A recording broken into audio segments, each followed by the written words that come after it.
Thank you very much.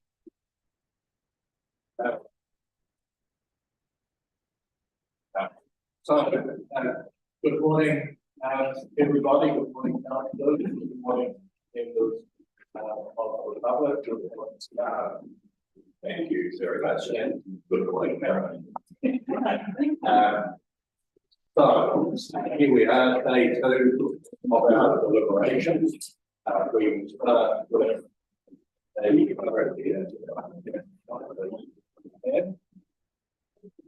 be important as well. We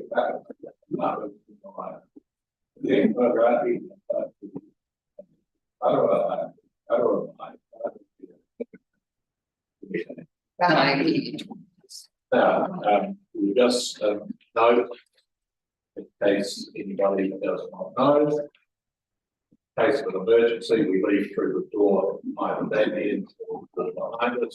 We gather by the playground, right structure there. Do I have any apologies? We have one and one check those. I believe councillors have a footer for all vegans who favour this. Do we have any conflicts of interest? We do not. So now we move to the business today, which is the continuation of the 9th of November. And at this point, I'll get either to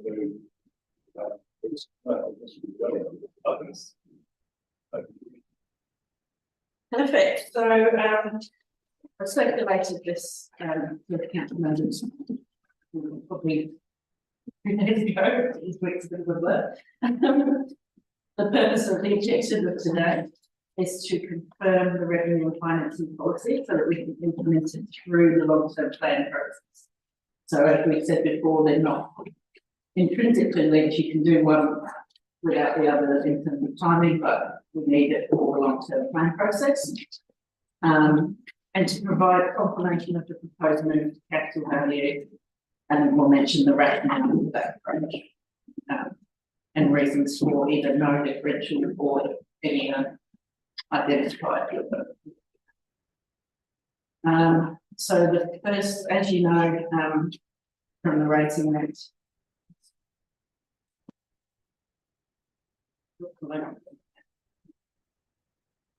you have 2 steps when considering your rating policies, and the first one being the one we did right at the beginning to determine whether activities benefit and should be funded from the community as a whole, from fees and charges, or targeted rates or targeted rates to particular groups. Okay, so that's step 1. And then step 2 is to look at the overall impact of the rating system, and in particular need to consider the current and future social, economic, environmental, and cultural. Just a reminder of those 3 steps. Okay, so we've circulated to you this morning on paper something that we had before, which is the funding needs analysis.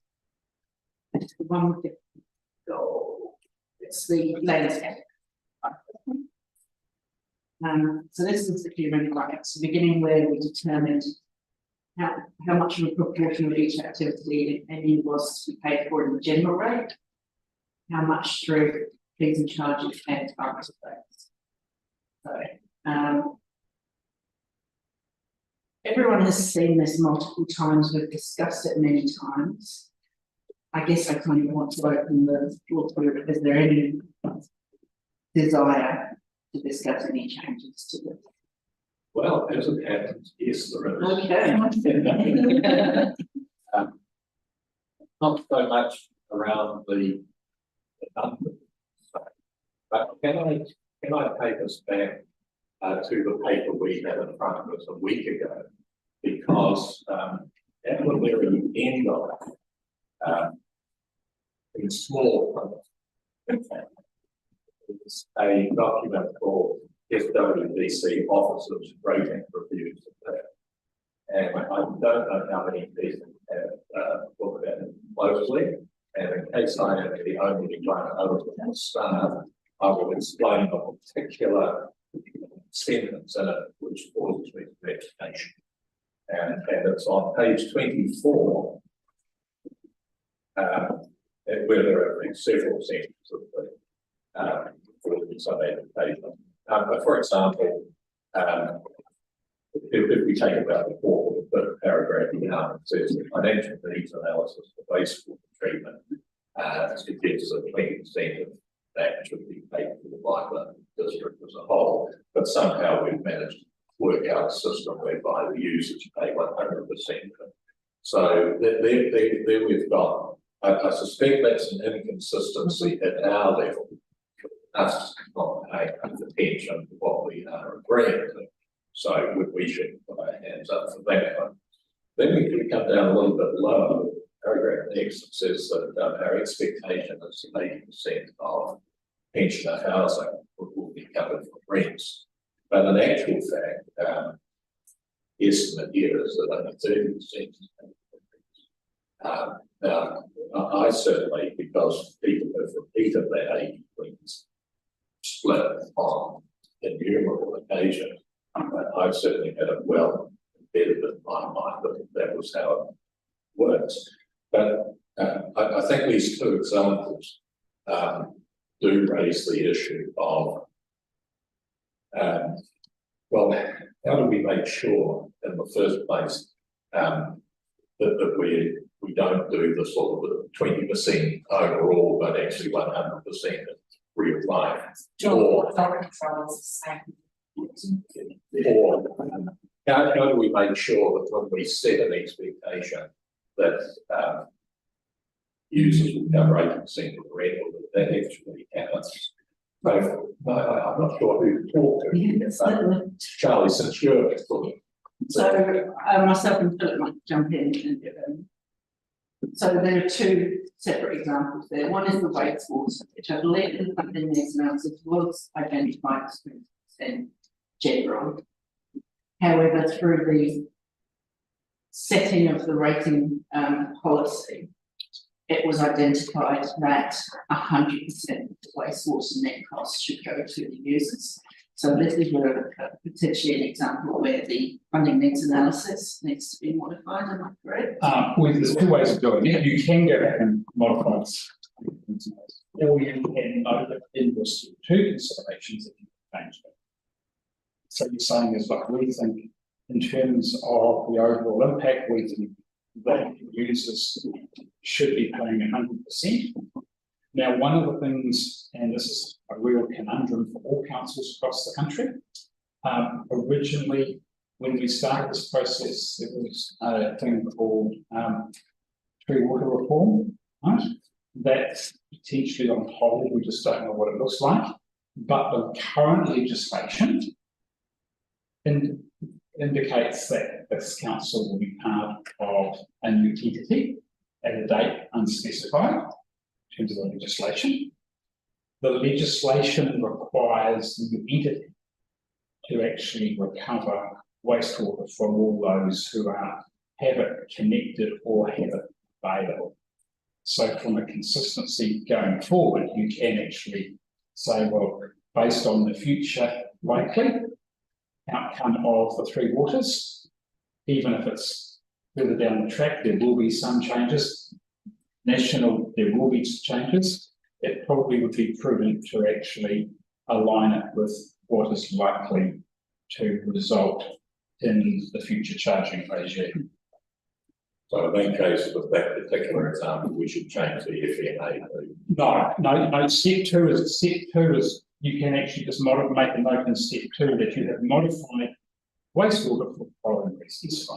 And I think that's really important. A lot of councils have done this historically, have modified without actually documenting. And I think it's really important that we actually document in our step 2 considerations. Perfect. And then with the other example, funding needs analysis is your indication and guidelines to what officers should be collecting from fees and charges. In many cases, that is a stretch goal, let's call it. You are aiming for this to be your collection. But as we can see, without significantly increasing the level of the fee charge, senior housing rent, for example, we're not able to hit that in one year. You can, when you adopt your budget, so long-term plan or annual plan, state that you have deviated from the funding needs analysis for these activities. Am I correct? Yeah. So what I would suggest though is the other table that I've circulated is in the policy. This is the funding tools. Now, in the draft policy, we replicated the percentages from the funding needs analysis in this table. Most other councils, in fact, I haven't seen any other councils use a fixed percentage that's replicated from the funding needs analysis. They either just tick each type of funding available for that activity, or they give a range. So, for example, animal control would have no tick in the general. It would have a 20, because you're having 20% from the general and then 80% from fees and charges. You'd have a tick in the general and a tick in the fees and charges to indicate that those are your methods. And then the funding needs analysis is where you set your targets for how those levels are. So I would suggest, in order to give council officers flexibility, to use ticks or potentially a range instead. My recommendation is range, because it gives the purpose of the living financing policy is to give certainty for the rate payer of the range. You know, so by giving a range, not just a tick, you're actually providing that certainty to the rate payer, right? What that range will actually look like. Yeah, and in the officer's submission, I used a 3-year average to let you know what we were actually collecting in fees and charges for each of these instances, and suggested a range that would be more achievable with the stretch goals, the higher end of that. So it is up to councils to determine. Yes, look, I don't want to sort of put councillor holes on automatic here. And I'm reasonably convinced that, as we have talked about in the housing several times, we have said innumerable times we are not the social welfare agency of the South Island. There's pensioner housing, social welfare is a government need, and while we are prepared to recognise some degree of support, I think we are all surprised to discover that it's about 70% of the subsidy. So even if we changed it, say, from the one figure of 90 to say a range of 80 to 90, how do we make sure that it actually happens? So that would be through setting fees and charges. So if your instructions to officers is, no, we want you to recover 80% from rents in this case, they would then need to come back to you and say, in order to do that, this is the level that the rents will need to increase. Well, just to ask a sort of technical question, possibly through you, then. When we have set the figure at 80 to 90%, is that not an instruction to officers?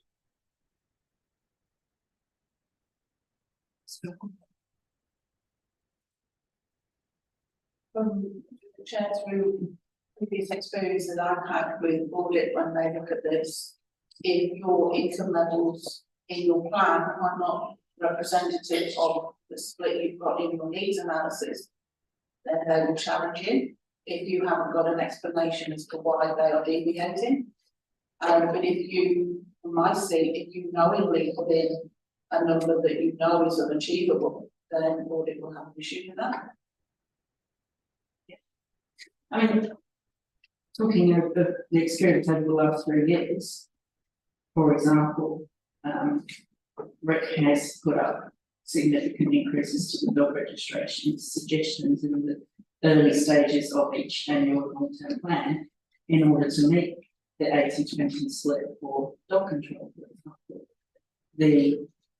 Those increases to the registration fees have been softened significantly, which results in not being able to achieve the goal. But as I say, I mean, Janice was correct that audit will ask questions as to why. You can have a reason. So, for example, in the COVID year, you might not want to put the senior housing rents up at all, or something like that. And you can, that's a perfectly justifiable reason for not letting your guidelines for your income. So, but on the other hand, we are correct that if it is unachievable, if council's direction is not to increase the rents or the dog registrations or whatever, you should have an achievable level of income for these jobs. So if we were to now pick up, say, Philip's suggestion and try to translate the numbers into the range, what's the work involved in that? Is that a simple thing?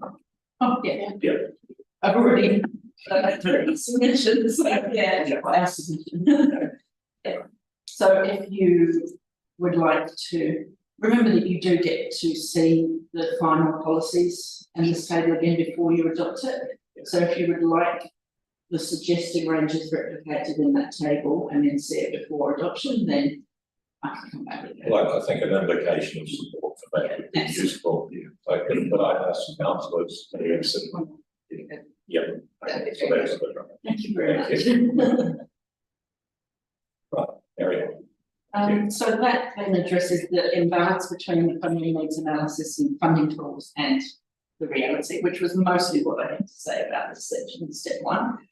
Were there any other learning differences that anyone wants to address, changes? So the contract deadline provisions here, but we keep being told, there and on, but here that we can't wait on election place. Federated Farmers have done an investigation on this. I believe some lawyers have spoken to. There's actually nothing stipulating in the legislation that says you can't. And with another council, I've got an email here, there's a council, and I've actually talked to one of the councillors on this council, not far from here. Currently, for services that benefit the whole district, we allocate the cost based on the population split, 77.5% urban, 22.5% rural. We are changing this to 79% urban and 21% rural. So that tells me it can actually be done. We keep being constantly told we can't do that. Okay. So the question, through you, the issue is, the question was raised last time, can we have a general rate differential based on population? And I don't know where someone got their legal advices, but my reading of the Act, you can only have a differential on the general rate for the matters listed in Schedule 2 of the Local Government Rating Act. Doesn't mention population as a percentage. Now, right, I understand, right? However, I have talked to the senior finance person at the council that was mentioned in that email, and they did that percentage split in their funding needs analysis. They said our expenditure for this activity should benefit that community on the percentages that you have talked about, and we're using a proxy population as a proxy for that allocation in the funding needs analysis. Furthermore, that council does not have a general rate. They only have targeted rates. So if you want to go down that track, you need to go back and revisit all your funding needs analysis and go back and reallocate it on a different split. it ends up with quite a complex rating system, which goes against one of our principles. The other issues too is while population is used for some activities, it's not used for all activities. I think that's really important. So, for example, their roading budget is based on where the money is actually spent, rural versus urban. Now, we can't do that because we don't have the data. So it's all very well to say, this council is doing it on population across everything. No, that's not right. It's only doing on certain activities, and they're achieving it by way of a targeted rate, which they identified through the funding analysis. Does that answer your question? No, So I know it's a roundabout way. so there's one other little question, so something that's popped up a couple of times in the last week, when I've been reading. We have land value, we have capital value, and I keep seeing this thing called annual, annual Yes. value. Yes. What is that? So annual value, if you would cast your mind way back, it's basically the talk, when you see annual value, think about annual rental value. So rather than allocating your general rate or a rate on capital land, the councils that used to use it, and there are only two, Auckland and Manukau, assess everybody's commercial property on what its annual rental value is, and then they assess it for 5% of the capital value, whichever is the greater. So you have to reassess it every year. No, you do it every 3 years, but it's based on their annual rental value, so right? Go up and down. Well, that's so basically what they're saying is that method of setting the rates is based on the ability to generate income or the equivalent for properties. So that's, as I said, Auckland and Manukau. Manukau used it for a short period of time before they were amalgamated into Auckland Council. The Local Government Commission looked at all rating mechanisms when they dictated what Auckland Council should use, and they moved all councils to capital value. And Auckland Council obviously has got a significant rating base and a lot of commercial property, so that's why they used it. Manukau looked at it, but also in a similar position. So that was their rationale at the time. I know personally the person who moved Manukau from capital to annual value, so because there was specific reasons. So that to me is that answers your question. And Auckland and Manukau have specialists in their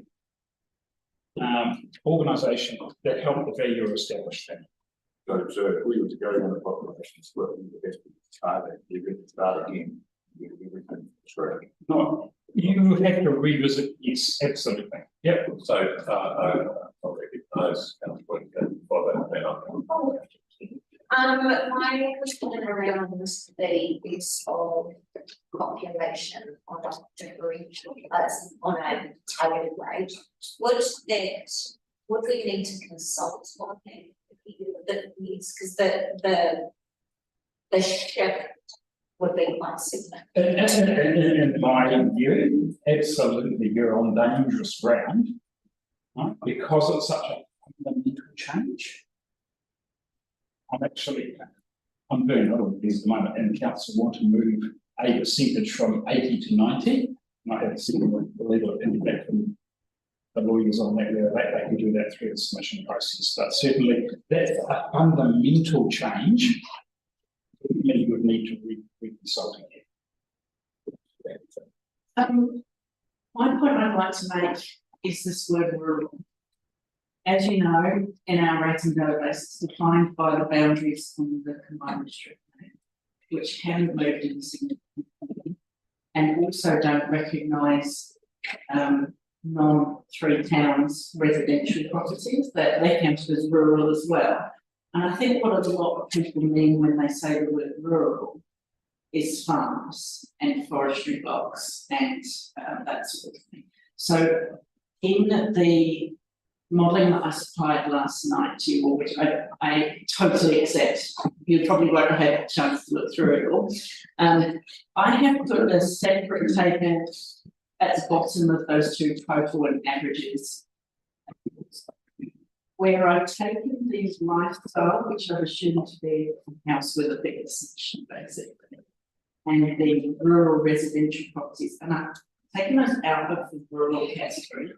This is an adjustment, we put them into residential, which is what they essentially are. So there's a house, there's someone living in each of those properties, it's a lifestyle block or a residential property, which therefore reflects population a little bit more than raising units rural urban does. And what you find, there are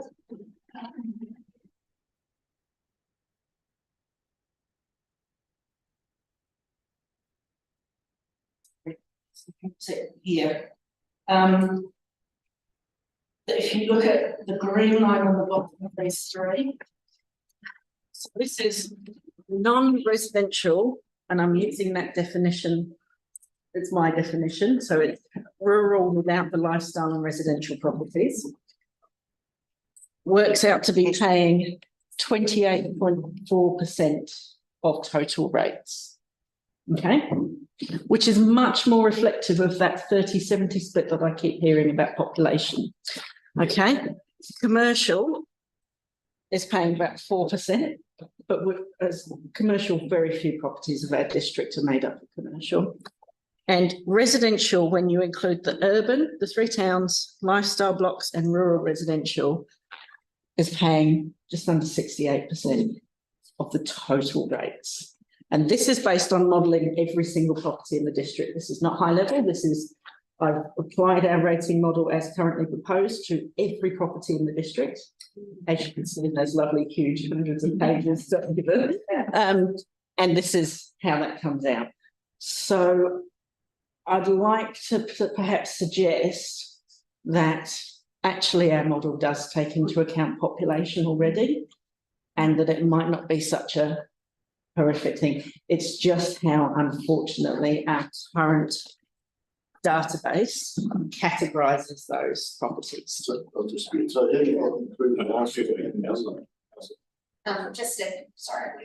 question. So when you say you've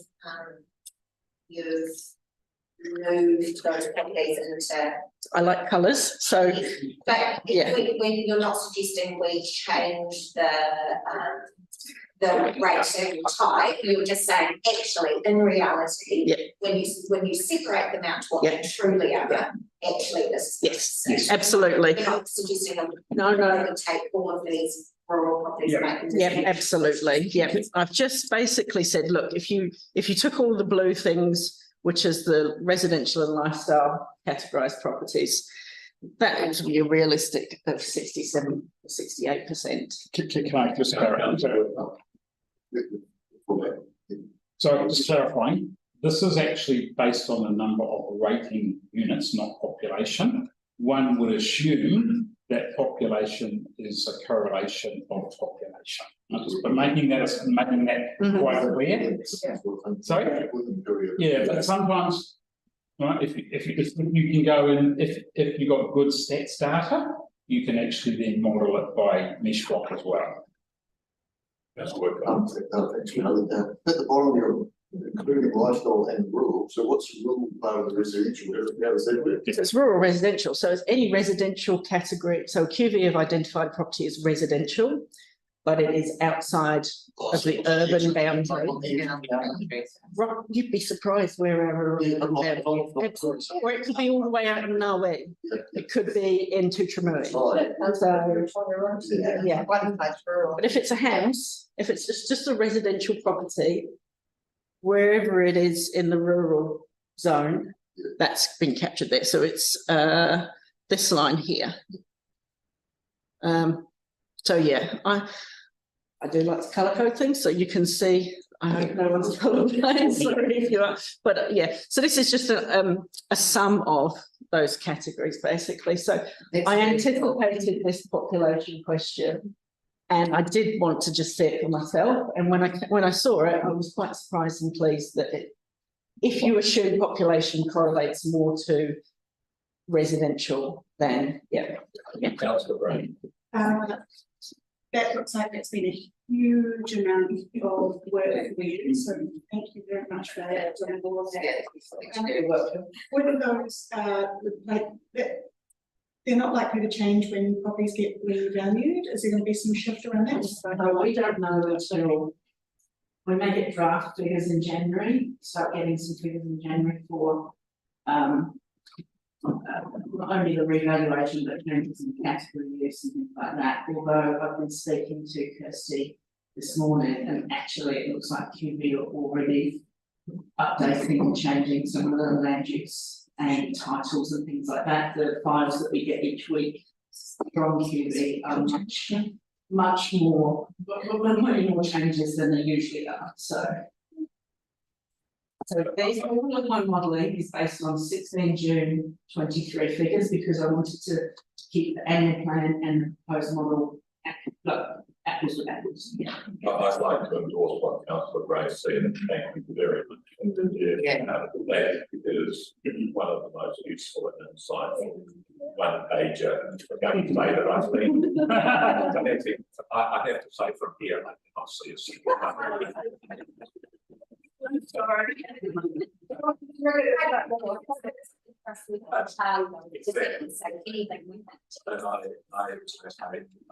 I understand what see it if I understand closer.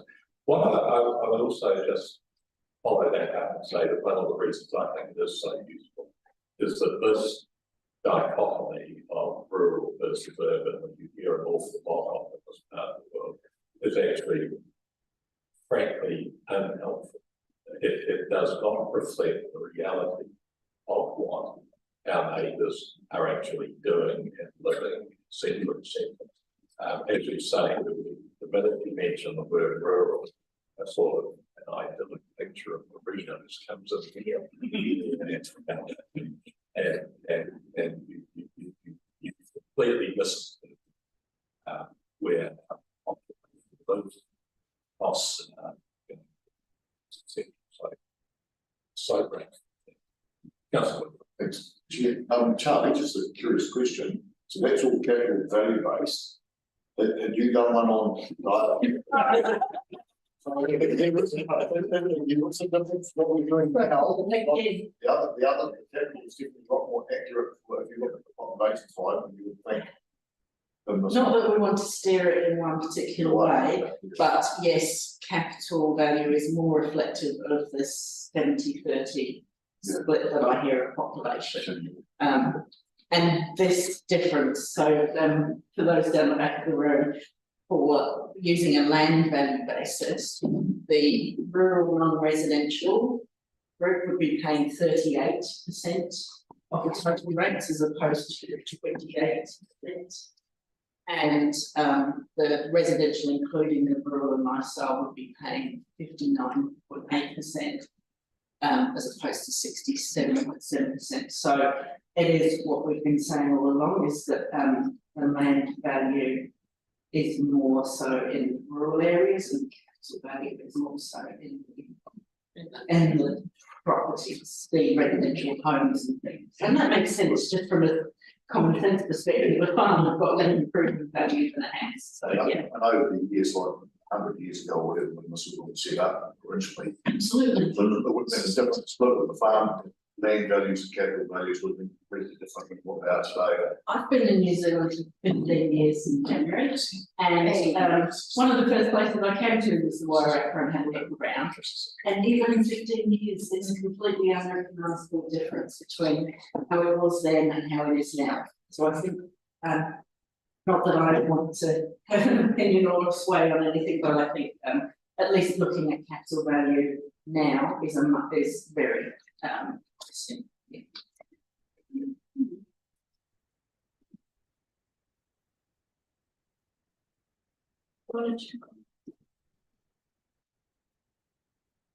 Right. Now, where have we got to, Charlie? Do you think? Other than being against the greatest. So if I can cover what you've done, you know, basically in terms of what the charter sent out, what the charter statement said, you confirmed the funding needs analysis. I think we just answered some questions that we had circulating as a result of last time's thing, deliberations about that population issue, and I think. Sorry? Well, you've sort of, you are achieving what is basically been requested by those people, but you're not using population per se. You're achieving it without going back, starting at the beginning, consulting. Oh, yeah, and to me is, and I don't want to be critical of that council not too far from here. For those of you who don't know, I did some work for the Local Government Commission when they announced the proposal for amalgamation was proposed about how would you know, what would happen if we had one Wairarapa council, what would happen to the existing rates. Didn't like hearing, now I had a colleague doing a lot of work, and without being critical of that council who I do some work for in no capacity, theirs was far more complicated and difficult to unpack. But that's their choice. It's not a criticism of that particular council. Simplest, achievements, right? And you know, I think so. That's just rounding up. I think the next thing we want to do, Charlie, moving on, is look at this confirmation of the proposed targeted rates. That's it. Yeah. So we'll start at one of our biggest ones, roading. So from last week's discussions, we're generally happy with how the proposed rate is. So a reminder that that's that 30% will be applied by a fixed charge across the district based on a sewer basis. So that's a rating unit or separately used in a taxable part of the rating unit. And then the remaining 70% would be applied by a capital value based rate. We had no differentials identified. Councillor Ahrens and a few others wanted to look at some for the pine forestry blocks. Now, just a reminder, the current database is very small in terms of pine forestry, but we assured councillors that we will be pushing back with QB. And if we don't see that blocks that we know have been converted to forestry changed in the main category use, we will push back on that. So, but without knowing that, we can't model that at the moment. I was talking about another council yesterday in close proximity, and they had already got the evaluation initial data. Oh, okay. Yes. Forestry has actually gone up significantly. Yes. I know that here as well. Yeah, so in terms of the capital value, in terms of the land value, so that while it at the moment might be causing some grief, your new evaluation might actually resolve that issue. And I'm sure the chief executive might want to comment on if you're actually trying to adjust for revaluations year by year, what are the consequences on a 3-year basis, what happens? So, Without putting you on the spot. Yes. so I wish to also second councillor Egan. I think it's vital for a number of reasons that we do. So I looked at 2 examples of differential. I did a 2 and a 5 on those pine forestry blocks. And this table here, and again, I'm sorry that we can't drop there. So essentially, these are our forestry. They represent 1% of our district's land value and 0.66% of our district's capital value. So with no differential, they would be paying just under 0.6 of the roading targeted rate, 0.6%. If you use a differential, and remember, because there are such a small number of properties and such a small amount of our overall district's value, changing the differential is not going to affect the other properties in the district much with that small amount identified. The more of the district categorised as forestry, the more the impact is on the other categories. So changing to a 2 differential for pine forest, so that means that for every $1 of capital value, pine forest will be paying twice as much for their roading targeted rate. They move up to just under 1%, which reflects their percentage of the overall district land value. So it's sort of adjusting for that fact that pine forestry is almost all land value. There's very little, if any, capital value on a pine forestry block. It's only if you've got a shed or something like that. If we went with a differential of 5, so 5 times as much per $1 of capital value, they would then be paying 2% of the roading rate. Now, we have several hands up. We'll start with councillor. Oh, yes, I just wanted to say also strongly agree, and even if it doesn't have a large impact, I still feel like it's the principle. Fairness principle, yes. Councillor. I'm much along the same lines. To me, it's not about reducing the payments of the rest of the district. It's exactly that. It's about recognising what is fair for that industry to pay. So whilst it might not be massively reducing what anybody else around the table paid, to me that's what paying what that I think there's somebody was thinking that. Okay, we'll come back. You can come back anytime. Charlie, just one quick question. You've got a differential of 5. I understand why Roa is a differential of 6. So Wyro is on their general rate, remember? So it's on their general rate. Yeah. And their rationale for it was different to your rationale for it. Wyro's rationale for their general rate differential was the economic benefit that's not going to the district from the forestry operations. Your rationale is a fair recognition of the costs caused on the roading network from those heavy forestry trails. Councillor. I'm just going to put my very German hat on, and so I don't know a lot about forestry. So I just wanted to ask a couple of questions about it.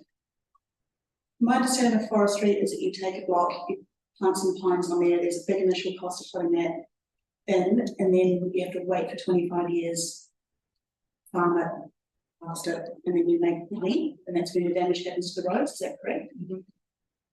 Is there something in the legislation now around carbon farming, and you make income from selling carbon? Is that so? Usually those but those activities wouldn't, the carbon farming itself wouldn't cause damage to the road, because that's the whole point, is having the tree that growing, taking carbon out of the atmosphere. Yeah. I did not include the native plantations in the differential. I only put the differential on the pine forests, which are the ones that get the trucks every 55 years. Yeah. I guess I just want to play devil's advocate here around land use, and I'm probably just walking into something just a bit too controversial here, but we'll keep going. Yeah, so we have a whole lot of dairy in our district. We know that that's not great from a climate change point of view. If we have people that are changing to planting out areas of trees, from an environmental point of view, short term and longer term, there is a benefit to that. Are we risking affecting that behavioural change by increasing the cost of having those trees for that period of time? Does that make sense? It does make sense. Yeah. I guess a couple of things that I tell them are an expert, but there's the slash issue, there's the change from productive agricultural land to forestry. It's a good thing. Yeah, so I guess there's a few things that sit there as well. But Yeah, I think also got the point of carbon forestry. international companies are actually making huge money on this. They're making multiple huge money. Taking away the farming of. Yeah, a lot of people, the offset idea, or even, I just think if we're looking at the trees versus cows in the short term. The actual fact that it's fine tree, it's fine on you, which is data, I think that's hugely. Graph pasture is actually better. Pine trees after 5 years, that's another point where I'd like to ask Phil is, Phil. I'm listening, I'm listening. But why would I done it and make sure one that caught back on the well-being of the community side of things? Are we even down the wrong track, basing it just on roading? My advice is why what was your situation? Yeah, I would not advise any council or Wireless example in terms of the rationale for differential. Okay, and I'll tell you, Charlie's absolutely 100% right. Wirral has one of, and this is part of their step 2 consideration. They would, so basically, Wirral said that once upon a time, Wirral was a vibrant farming community which had lots of employment from farming. With forestry coming into the district, the forestry workers don't even stop unless it breaks down in the Wirral district. They come in for the day, they do their business, and they go out. No money spent. There's no money spent anywhere in the district. So there is no economic return to Wirral from forestry. There's also the fact that Charlie has rightly pointed out that the land value, because they moved the capital value, there was a discount to forestry. Okay, so that's another rationale, and you could actually apply that one quite easily. The other issue is when you look at the criteria for in step 2, you've got the economic, which we talked about in terms of the loss of income to Wirral district from forestry in terms of economic return, but also the environmental impact because of slash, which is massive in Wirral. The other issue is it was the overall well-being, and I don't know if people have driven through Wirral recently.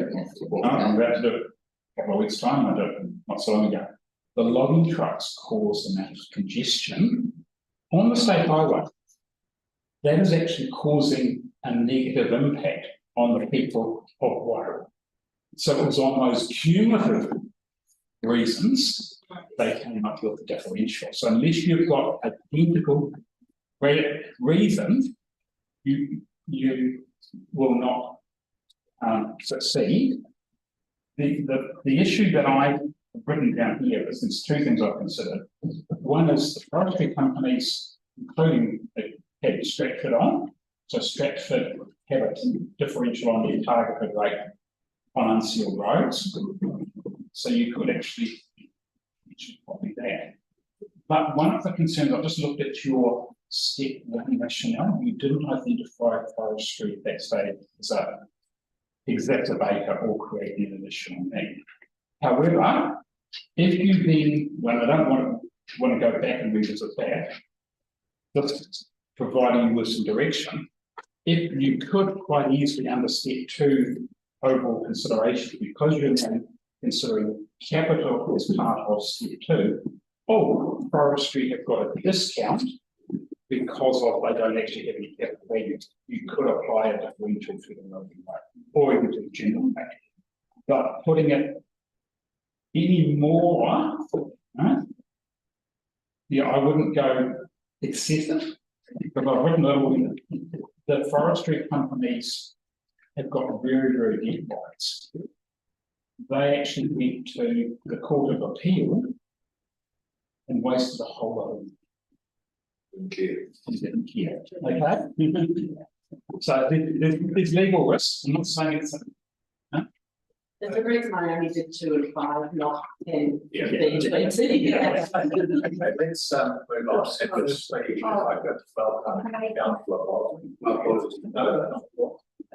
So would you like us to record? Please. All in favour, please say aye. Everybody can do that. Well, what we've done is we have been through part one of our agenda, which was to reconfirm the funding needs analysis, which basically means, you know, how much of the water bill do we want targeted to water users versus the public at large. So I think we've come to a happy place on that. What we're now doing is going through just confirming, discussing our targeted rates, and the one we started with has generated quite a lot of discussion so far, is roading. And we're coming to a particular point right now, which is, do we apply a differential to people who are running pine plantations on their property? Councillor Gray answered a moment ago. I think it's a very long time ago since I was if they have a pine plantation myself, believe it or not. My general understanding is that dairy farms on very good land, people with pine plantations on land is marginal. Probably was once. Sorry, absolutely concentrated with what's just happened out of the yeah. Sorry, I'm not reading with it. So I'm gonna have an absolutely phenomenal that's before and it's gonna be changed into fine, yeah. It was a general. Yeah, I think that was what was happening originally, especially in the Wairoa area and places like that, where you know, they've given a good budget and they realised that it wasn't a good farming area. Mine was like a fantastic, you know, option to be able to still get something back from the land. That's been changing, and over the you know, ever since carbon credit was going to come on, it seems that land is being looked at, and it doesn't matter if it's, you know, really good agricultural land or not. It's being brought up and it's being changed. What we find is forestry companies now finding, I think, that a lot of that steep country, when you go to get those logs off, they actually can't open straight blocks with other forests, half the box, it's actually not economical too steep to get it. So the easier the land is for them, the cheaper it is to get those logs out of the forest. So it's also the option they start to look at now for their own money saving. And I think there's a quick thing which we discussed that seems to have got forgotten to is actually the social cost to our small communities, because you go to them and because lots of forestry is there, and then you have a lot of these farm workers looking out in that area, and get schools closing, and even the just engagement with community halls. So it actually destroys sectors, rural communities like that. And they're a big cost. That's part of the Wairoa argument. But no, it's our, yeah, true. Even out from these areas, the numbers on the schools is usually very marginal because of the loss of the farm workers. But the farms have a lot more farm workers. So I just wanted to really quickly just point out that actually it was brought up right at the very start when we first put it part the decision was an informal while, so we seemed to leave it on the back burner, but it was actually raised right at the start. I just want to check though, when we've changed, you know, so if we have a range put in the second aid, then that would help, because I'm looking at 70-30, but we've got 80-20 in the road. So so that it means that 20% is the general rate. oh, okay, right. And then, yeah, sorry, that might be. So what I'd like to do so that we're making progress is to first to get an indication of whether there should be a differential for roading.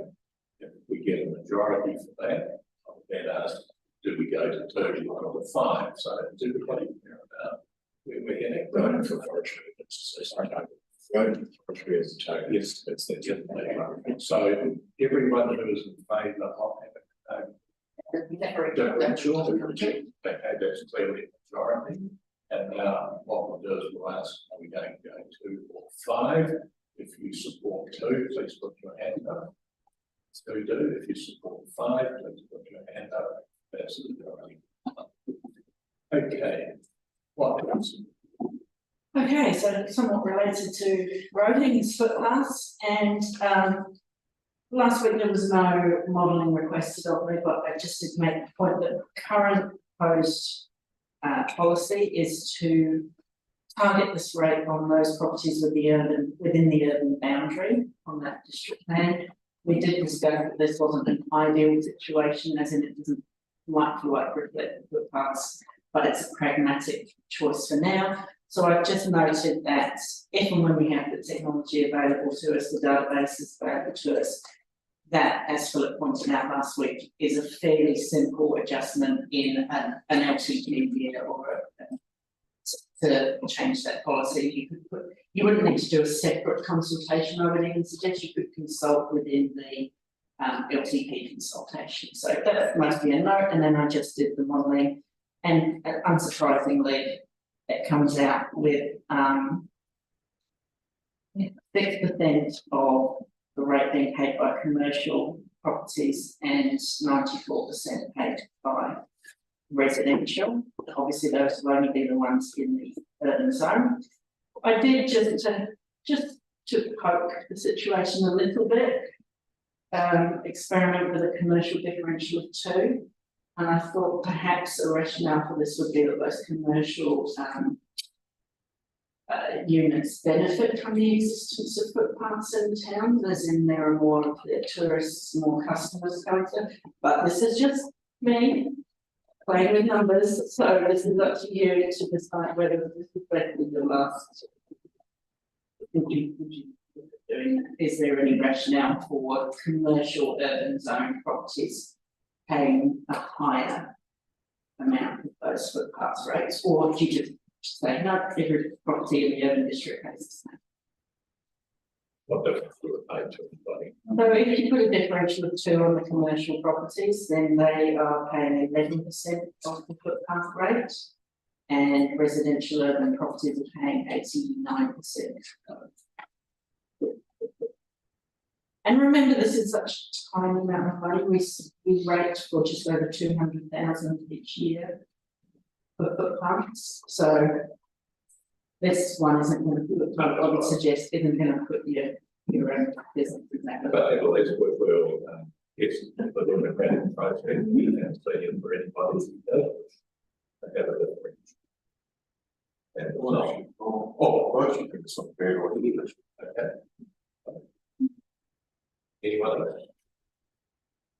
Is it, as we move forward, thinking the potential change from that capital makes some changes to commercial rates as well. We talked about it previously. Is this something that we could reconsider when a bit later on? You can when we see the. So this is modelled on capital value. That was the chosen method for treating that rate. So by its nature, commercial properties usually, please don't tie me to how we've got to come up with that word, usually tend to have a higher, especially those tourist businesses tend to have a higher CV anyway. So that is, even with no differentials, is slightly reflected in that. And remember, you do review, you council review your rating policies every LTP. So if there is a desire in the future to put a differential, again, that would be a fairly minor consultation you could do, change that. So again, this is not speak now or forever and ever, hold your peace. Okay, folks, for anybody who's going to join council, okay, so thank you. That's It's really cool to have these options though, and I'm just be looking at something. Thank you, John. The next targeted rate, refuse and recycling, there was no desire to look at other modelling for its rate. There was a lot of discussion about how to potentially increase the use of PAYE's perspective with this, the volume-based perspective. And last week we noted that you would do that through your fees and charges. So you would increase your bag fees. And potentially any new forms of recycling, you could introduce a charge or something like that. So from a rating perspective, I think everyone was very happy with this. And remember, the rates only pay for the net cost after you've taken those other methods into account. So there was no option modelling I did, and unsurprisingly, it reflected that 92% of the rates are being paid by residential, including rural. Something I know is that 25% of rural properties, what that zoning again, have refuse collection. And the likelihood is it's coastal communities and things like that do get the, so the houses are getting the refuse collection. So, and also the people zoned rural on the outskirts of town. So again, that 2% is probably a very, very minor. So rural non-residential is very minor properties that get it. So it reflects generally what I think people were expecting to see there. And commercial properties, once they have a certain amount of rubbish, tend to buy in private services anyway. So Charlie, I think you said that doesn't eliminate the fact that if we bought the organic recycling, we could put a charge on the Any further comment on that? I think that looks as though we're having a definite case for the important part. Let's see if we can get another count done. Oh, water supply. So the modelling you asked me to do on this was what the difference was if we increased the serviceable discount from 50% to 70%. The rest of the rate was generally, like the structure of it was generally everyone's happy with, but just wanted to see that difference. So I looked at it from a high level. So obviously if you give one group of people a discount or increase their discount, other people have to pick up that difference slightly. But actually it's not that much different to the serviced people because there are so many more of them than the serviceable. So if you increase the discount on the serviceable from 50% to 70%, those people are obviously staying so they go from paying $568 each to $343 each for water supply. And wastewater that go from 622 to 376. So they're getting a significant benefit from that discount. But because there's so many more people to spread the cost of that discount over, it actually only increases the water supply rate for the service people from 1135 to 1144. So not much at all. And 1244 to 1254. So it's $10 each basically over the year. Cost of giving that extra discount to the serviceable properties. So there's your. And we thought last week that a number of those serviceable properties that's a recent phenomenon for them. They've always been on their water tanks, they've not ever been connected, but in recent times the pipe is now running past them, and therefore they are not considered services. Not so recent, probably 30 years. Another category that it tends to apply to, and this is just anecdotal listening to conversations in the office with rates and water operators, is that it's those new developments on the edge of town where the pipes are already in the ground going past their boundaries, they can connect to them. But then land banking them, it's just a vacant plot at the moment, they haven't got it connected up. That's quite a common situation for these serviceable opportunities to be in. And you can argue that the presence of the pipe there is increasing the land value for the on value in the future, but that's not a. That would be a small minority. Can I also just point out the current Water Services Act requires the new entity to charge those properties that have water and wastewater available that are not connected at a separate 50%. That's actually in the legislation. Okay, so just pointing that out. So while they might get a discount for 2 or 3 years, in 2 Right, whenever the new water, if the new water entity, if is stood up on this, on the principles of the current legislation, that is likely to result in a reversal of their discount, just pointing that out. I think they'd probably still be pretty happy with the discount 2 or 3 years. Can I just, I'm playing, my job is to play devil's advocate. Right, you can, if someone has no intention and there is legitimate reason for not connecting, you can address that through a remission policy. My concern with you moving to giving these people a discount is identifying the properties, the new developments on the outskirts of town, they will connect, but they're getting a discount until such time as they do connect. And also the legislation only allows the local authority to charge the full amount if they were connected at 1 July. So here I've got a vacant section, had it for a couple of years, I got the discount, thank you very much, council, and I connect on the 2nd of July. Although I'm connected for a full year, well, 364 days of the year, I only pay 70% for, I only pay 30% for that year, although I make full connection because there is no ability to charge for a year.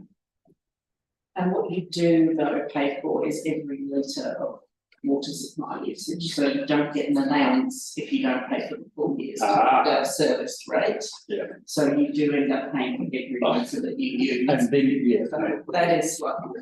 but then, just, So I suspect this is rather a value judging issue, really. And what do we think is fair? Well,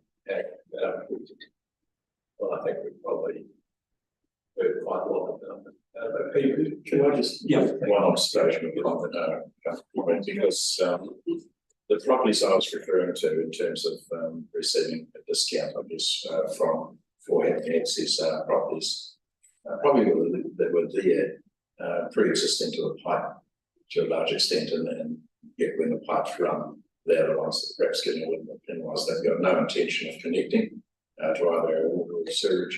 They were there before the pipe was there, and yet they're still faced with this change. But it gives them accessibility. I don't know if it's a big issue or not.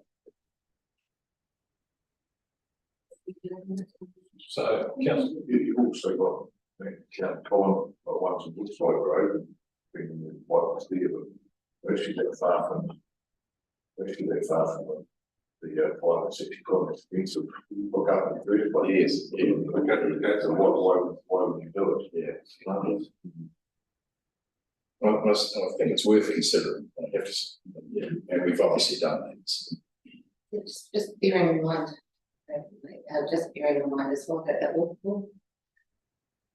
while they're there, yes, they're not using it, but when if they were to sell that property, it automatically makes it much more attractive, and they'll get more for it because it does have access to that. We've got their own tool system while we're living on and think we've got tanks. Some people just, but people want to hold on to that, they can. So, I mean, I understand what you're saying, but with that one area, if we're looking at district wide, and and it's running through the independent village, they would be recurring costs, if you like. Okay, I'm sorry. I don't think quite a lot of reason that somebody would. I mean, I'm just like, me, people who have to go. So rather be connected, but I mean, if further, don't have to do your own cleaning, etc. It's actually cleaner and water. You know, someone in the country gets the whole one. I got this, there isn't a distinction between the sort of person I think Councillor Woodcock was referring to, is someone living in the country who's possibly got 200-metre driveway up to their house. It doesn't seem like a practical proposition, and it never will. And I suspect the same applies to the people you were thinking about, councillor. Is there a distinction between those people who are rural versus the sort of people who are poor people or are in town and are just. It's really different. I wonder though if it brings us back to the idea of remission, so rather than increasing the discount, it's simply the sorts of people that Colin and Kate about. Whether they're able to do that and show you, right, you do remission. And then those who are simply next landing or just waiting to connect, maybe they don't, but actually then rather than just a blanket approach, we deal with just remission. So I think there's two points to really discuss and vote on here, and one is whether that discount stays the same, 50 and increases, and the other one is do we want to put something in the remission policy that would cover situations where someone's been, the community has been there for a long time and the network has grown and absorbed them and they're actually not intending to be so. I'm going for completely.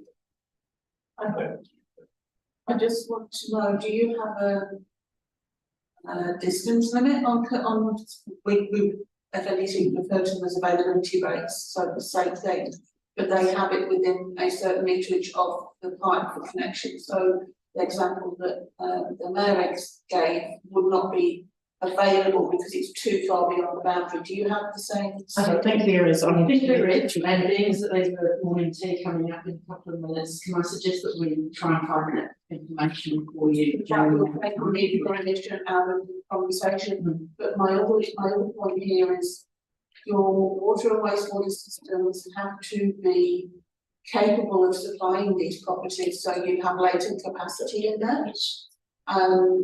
And that needs to be reflected in these percentages, because whether it's servicing the whole amount or just the ones that are connected, it has to have the ability to do that, which is moving that burden to the service properties from the others. We'll go to councillor Knowles. Yeah. And thank you for that. Then we'll go to councillor Woodcock, then we'll go to. I was just a very quick question on if we propose a revision, we've got to call that money back from somewhere else because we don't want to get the costs are. So if we do it on a remission basis, then we find ourselves in a little time game in terms of revenue.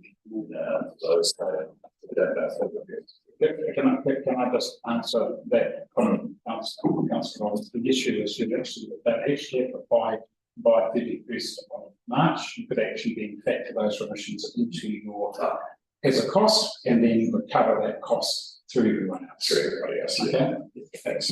Next year, I'm just on Janice's comment about availability is that from the plot to the boundary of the property or from the plot to the houses? Because the boundary, the plot might be on one side of the road, and it might be 20 metres on the other side of the boundary, which is a few $1,000 to cross the road in the first place.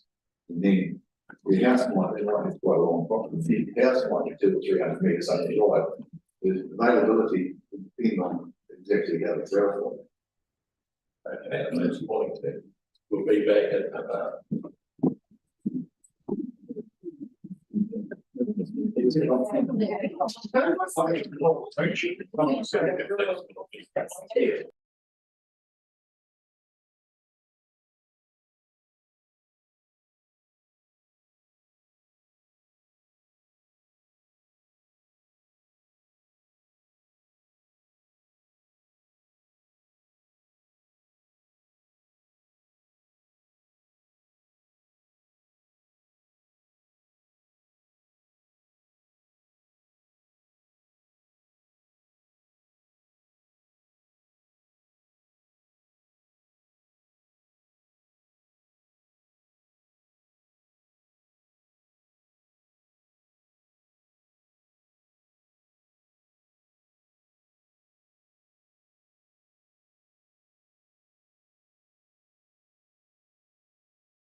We're not.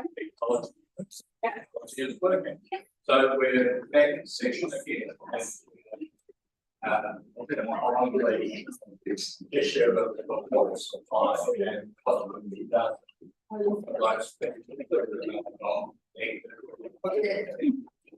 and so what I'm looking for is direction from members. And I might just start by being a little bit positive and saying what I'm going to do is I'm going to ask if we can be satisfied just as the status quo. We have a I'm happy with that, then we're going to have to explore the alternative option.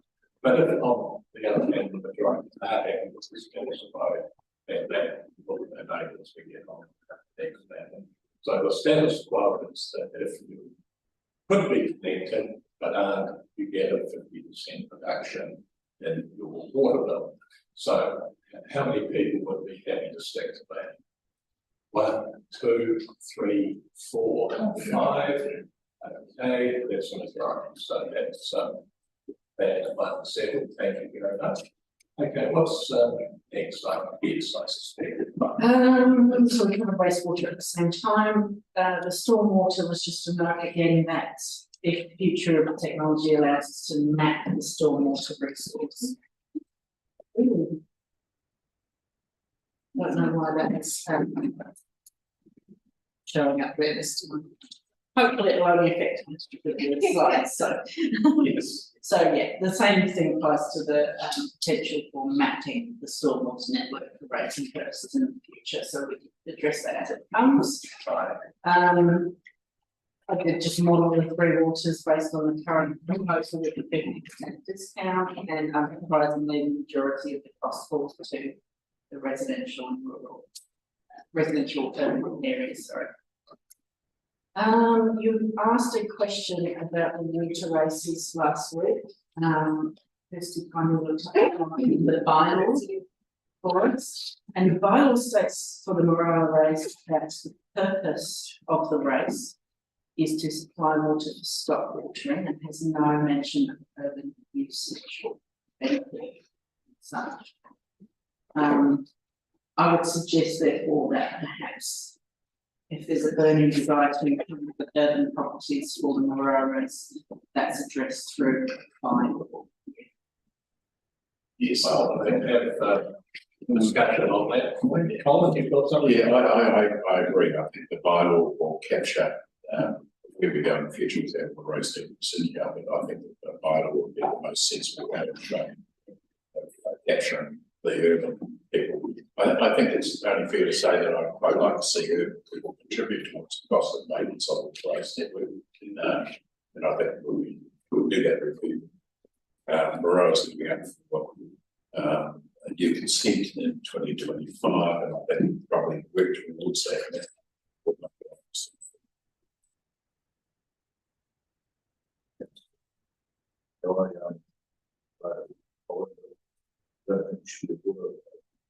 Charges should be a stormwater charge. Money people actually clean those sections through stormwater. Those charges. So that's basically the sound of people getting out. And those ones, radio, for instance, will assume way back in the day, maybe when the cows are fired, probably to do with people's while radar actually in those points. Some of this.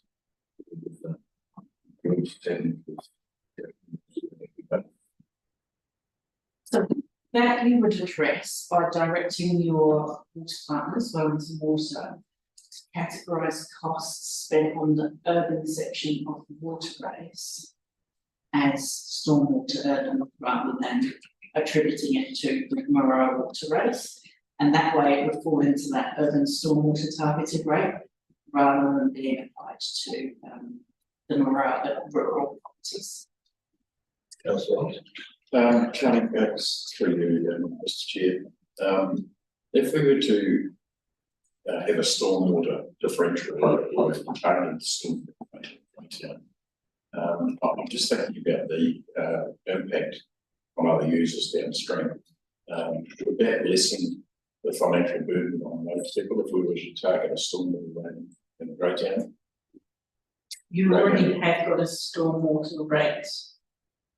Targeted rating as proposed model for urban properties, it doesn't delineate based on town.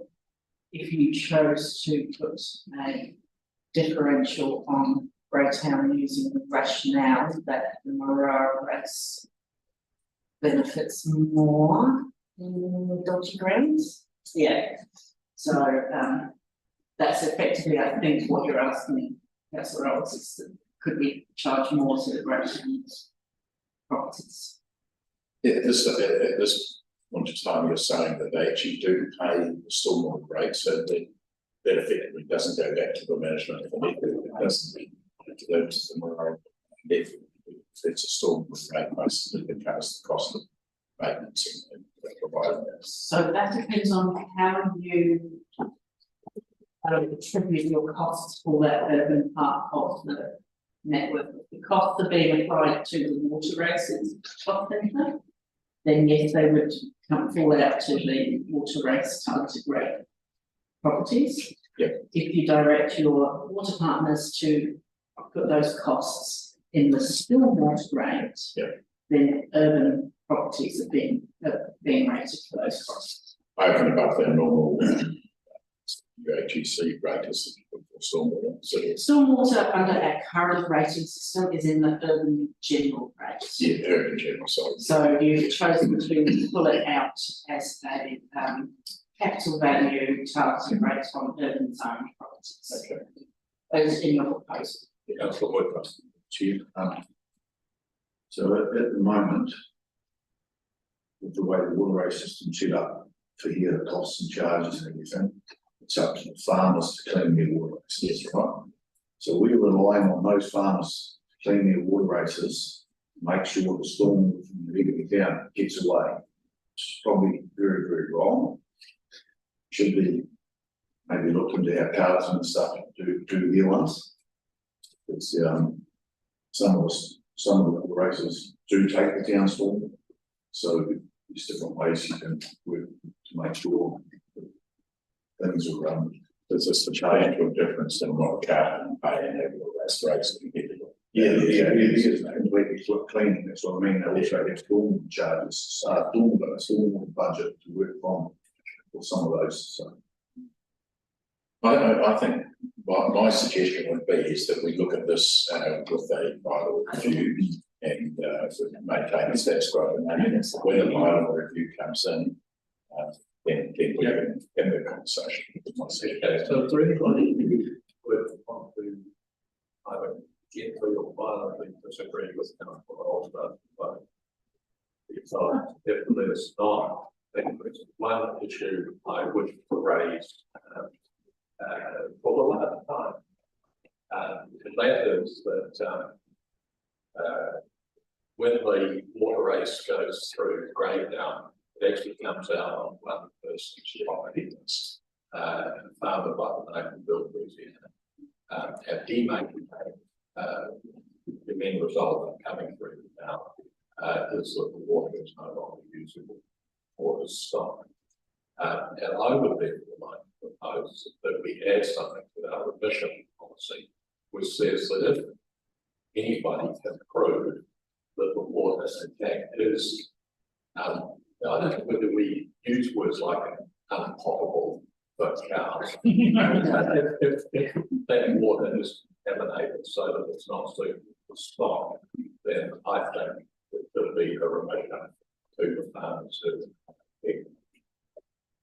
and I will propose that council Just one clarification here, there was actually more than one farmer, it's not just that one. you think it's more than one, There's more than one over race, so should think. that's why I've used the term any farmer affected.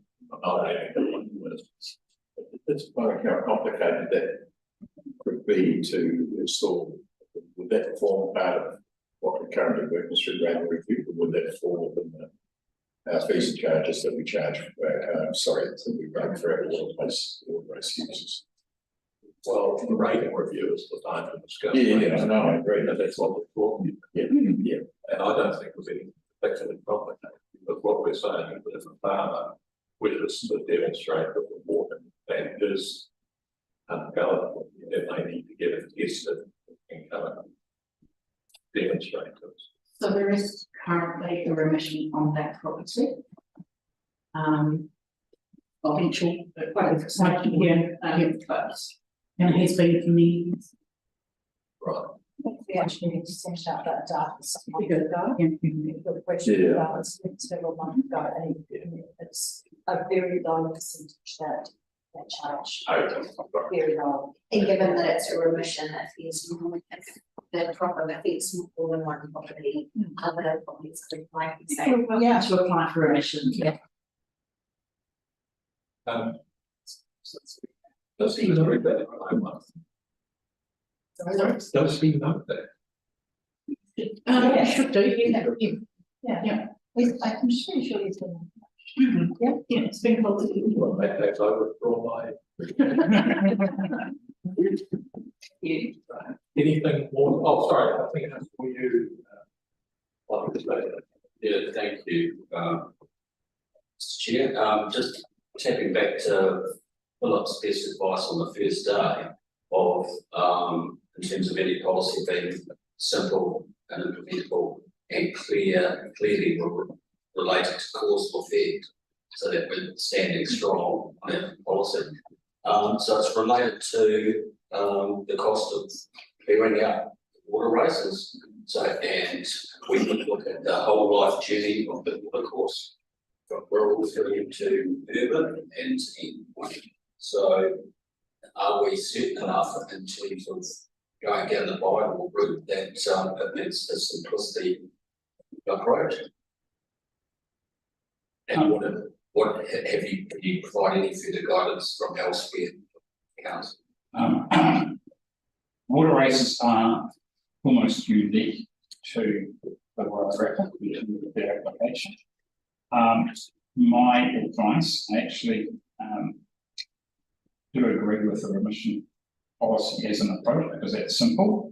That's identifying one-off or the non-standard rather than trying to develop a differential.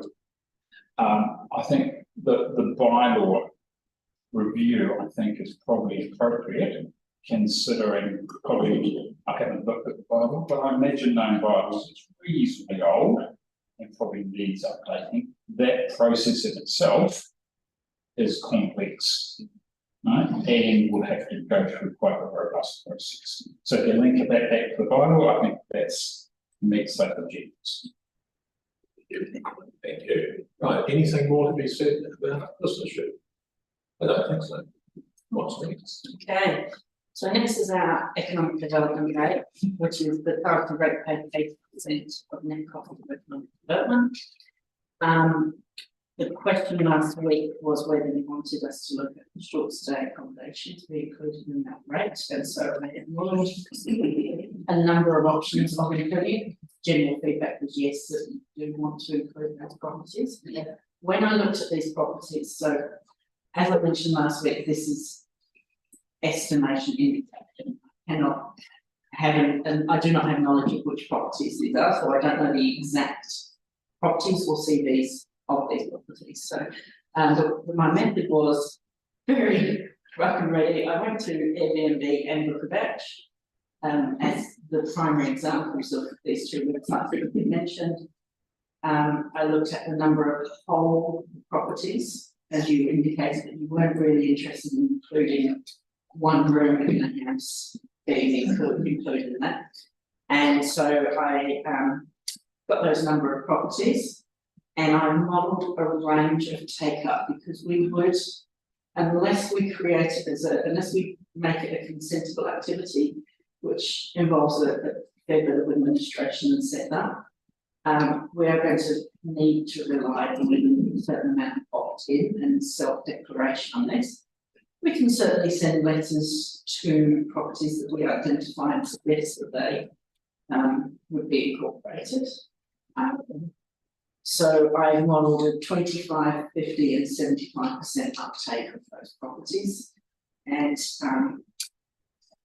obviously the more of those properties declare, the more properties that spread over, so even the commercial properties then get a reduced rate, the more people are incorporated in this. So we're, and then I also took a bit of an example from Auckland, who have put a tiered approach to their accommodation providers and really counted those commercial operators as getting a much higher benefit and therefore much higher liability rate. And then they've used differentials to reduce the burden on smaller operators. That is entirely up to you as elected body to choose whether you want to look at that. But I went with an 80% as just a off the top of my head. So where I've got a 1 at the top of these columns, so that's they're paying the same amount per dollar of CV as the commercial operators, and a 0.8 is they're paying 80% of the same as the commercial operators per CV. Really, it's the take up that shifts the balance between the short stay accommodation providers and the commercial operators. So actually all can't read as I will assist. So at a 50% take up, and again, this is just figures flux. I do not know if 50% is reasonable. I asked on the rating list and I didn't get any advice back from other council whether that was a good use. At 50% with no differential, the short stay accommodation providers would be paying 41% of that targeted rate and the commercials would be paying 59%. If you give them that differential, that drops to 35.65. 25% take up of the short stay accommodation providers, though, shifts that percentage much more significantly to the commercial providers. So it's a 25.75, 21.79%.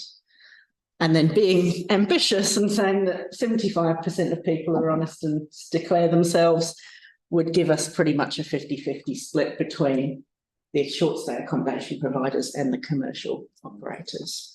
I think for Very so when we talk about opt-in and take up, what team, if any, does council get to, you know, because I'm saying straight here. So I'm a commercial unhosted short stay rental operator, and you are saying you fall into this category, and I go, if you figure it out, then what? So with opt-in, there is no T.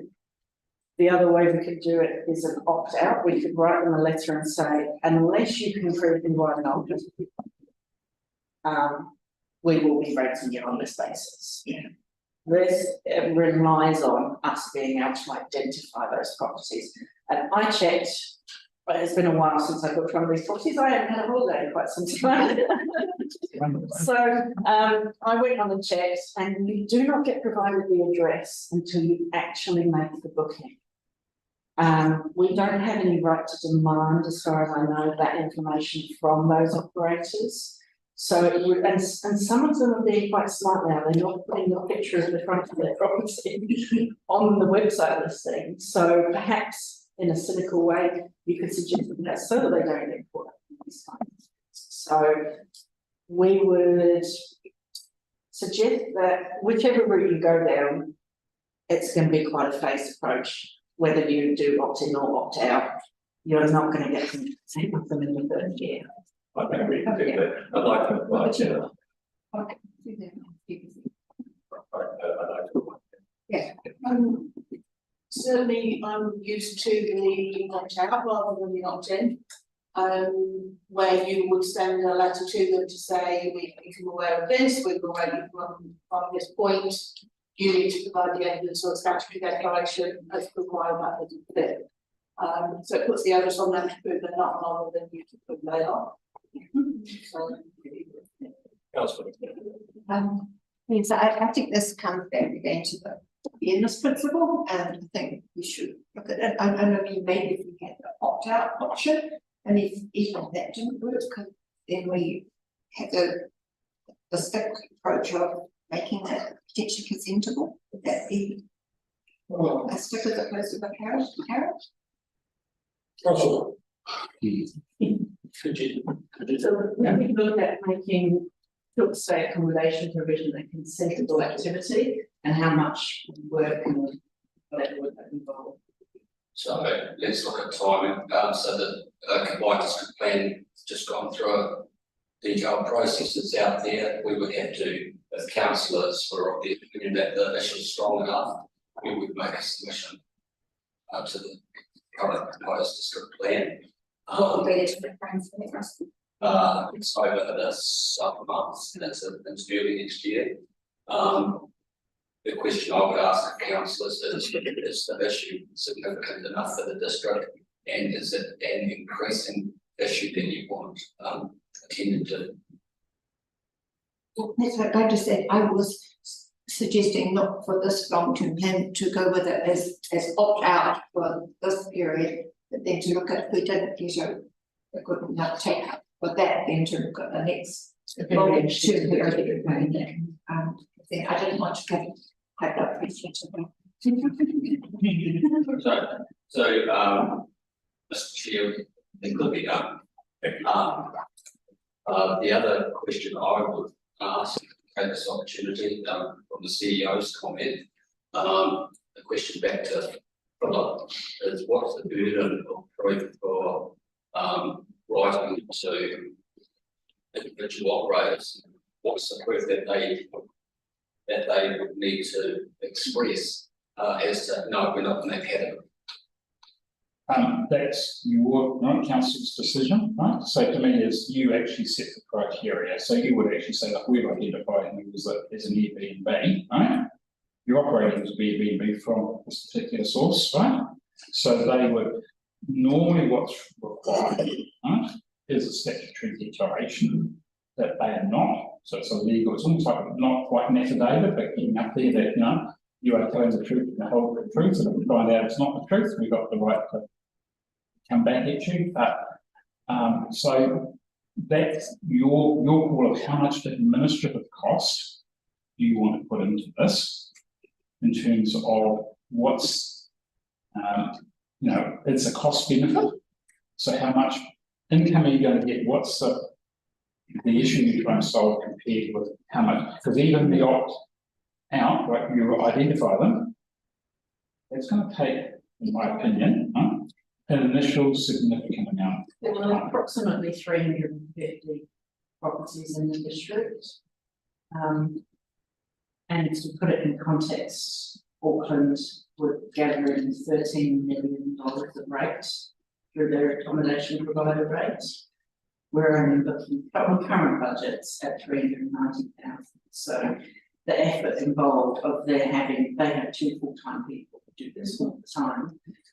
I'm not saying that it would take that much effort. It would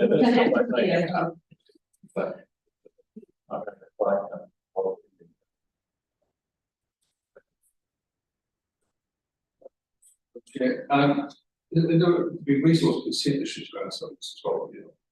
In that, we can talk about standalone properties being used to Airbnb rather than just someone who's using it out their room. That if you're doing it for a certain number of days a year, if you're got a commercial activity and one's probably a residential zone, would there be, am I right on that, or would there be a way of identifying it? To my knowledge, it's not a consensual activity in our current district plan, and that we don't have that identification. So going forward, we couldn't. This is what we're saying. If we don't get much take up in the opt-out option, we could potentially look at a change to the combined district. Councillor. Oh, actually, so my question is, by using the opt-out, by getting them to fill that, that's probably a better step than having to just have all of the work, send something out and then just hold back up there. Well, if you say that if you don't come back to us, we are going to rate it this way, that is the parent almost of those people who aren't genuinely aren't running an Airbnb, we've mistaken the house with the red door and the roses next to it for another property. Then that's their encouragement to reply to us. Whereas an opt-in is just a general notice to everyone to please tell us if you're running one. Yeah. So it's a slightly more administratively than this one asks, but you are likely to. Yeah, so then, I am still the annoying person on the side of the room who's not convinced that the economic development contribution is the right place for this. Like, we're putting this awful amount of effort into identifying these properties, sending out opt-out letters for these commercial unhosted properties to now contribute to the economic development fund. And I'm still not entirely convinced that we are achieving actually what we want to. What we're saying is these are commercial businesses, they are unhosted properties. Their only purpose at the moment is for short stay accommodation. I'm just not convinced that contributing to one tiny fund, whether it ends up being 40% or 25% is actually what we're trying to achieve. What we're saying is these are commercial buildings, and in my mind, if they're commercial entities, we should be charging them a commercial rate, not just getting them to contribute to a tiny fund. I'm not sure where, for all the effort that our rates team will go to, we're achieving what we're trying to do. Yes. I'm just remind that those systems are about to possibly adopt our commercial rates, same as our food. So what you're suggesting is anything. But this isn't going to raise us anything either. This is just spreading the one cost across more. That's the same as you do with any rate. Yeah, but it's not raising any. But it's a fairness aspect. Excuse me, yes. I'm just wondering about, and I'm not familiar with your rating system yet, but I will get there. But if you're proposing to move to capital value, then moving to capital value will pick some of this up anyway, because it would recognise the fact that there's multiple properties or whatever on the dwelling, so you would get an increase through the CV to that property. There's also the suit relation. If you've got two properties, then they're already paying extra for the second property if it's there. And again, you can then also, as the Deputy Mayor said, look at getting QV to separate commercial residential on the plating. So there are other options to deal with how you deal with short stay accommodation. And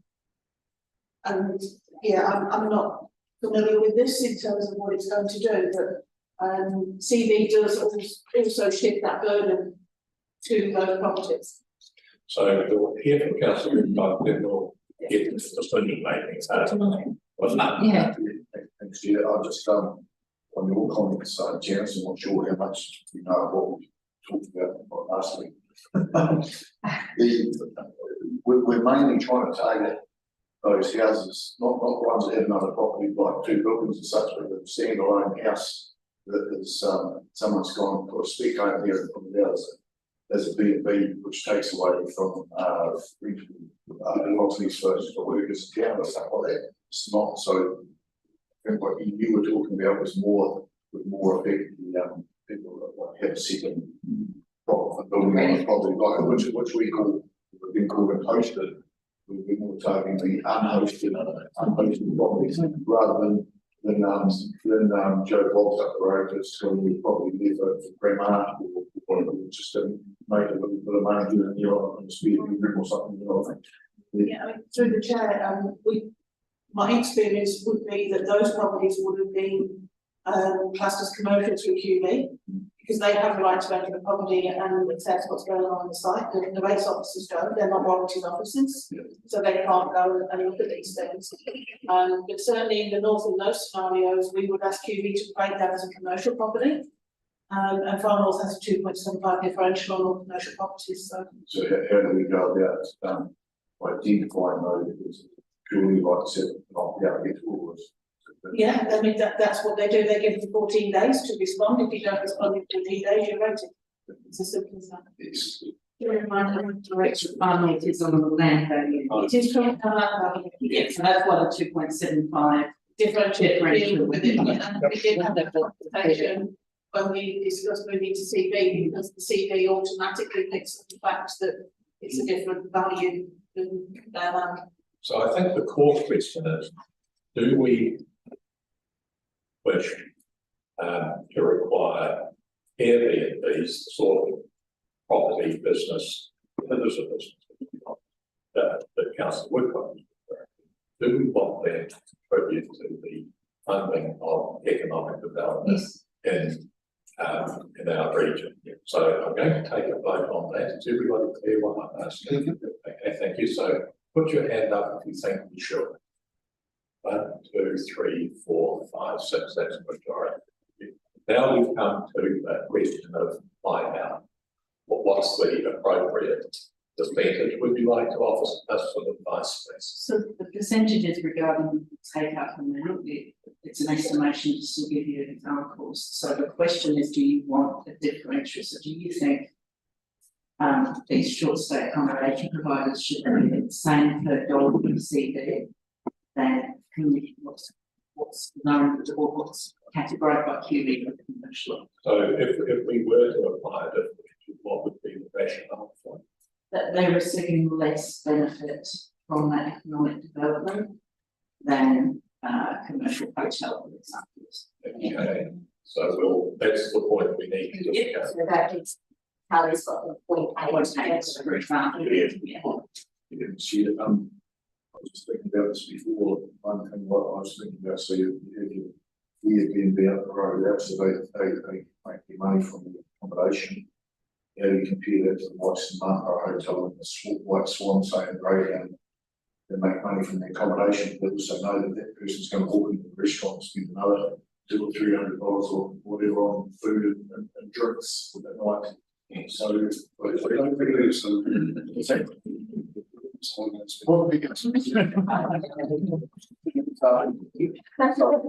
don't quite, what's that? I don't believe they're actually making quite the benefit of those sweet hotels.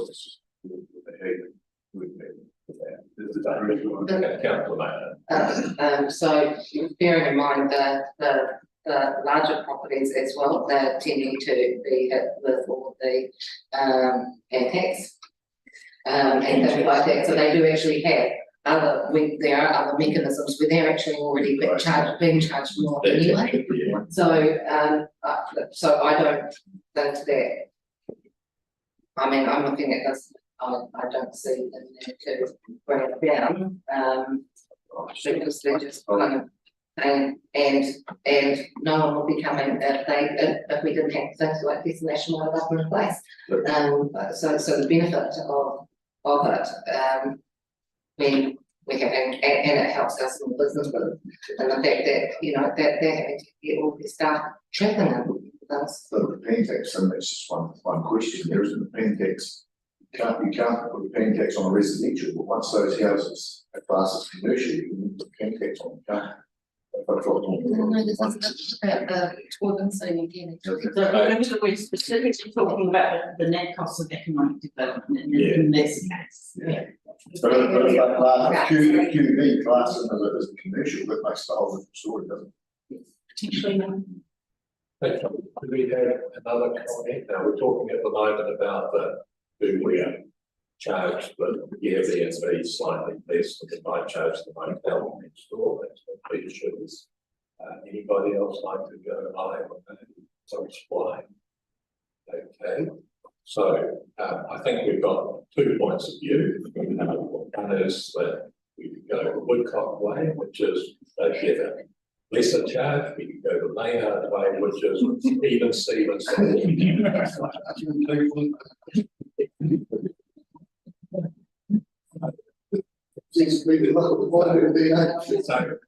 ends up if you wish to go Woody's way.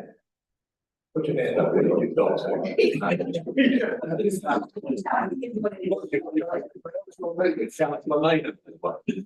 Okay, and so I think that's fairly clear. Okay. Sorry, what is? Yeah,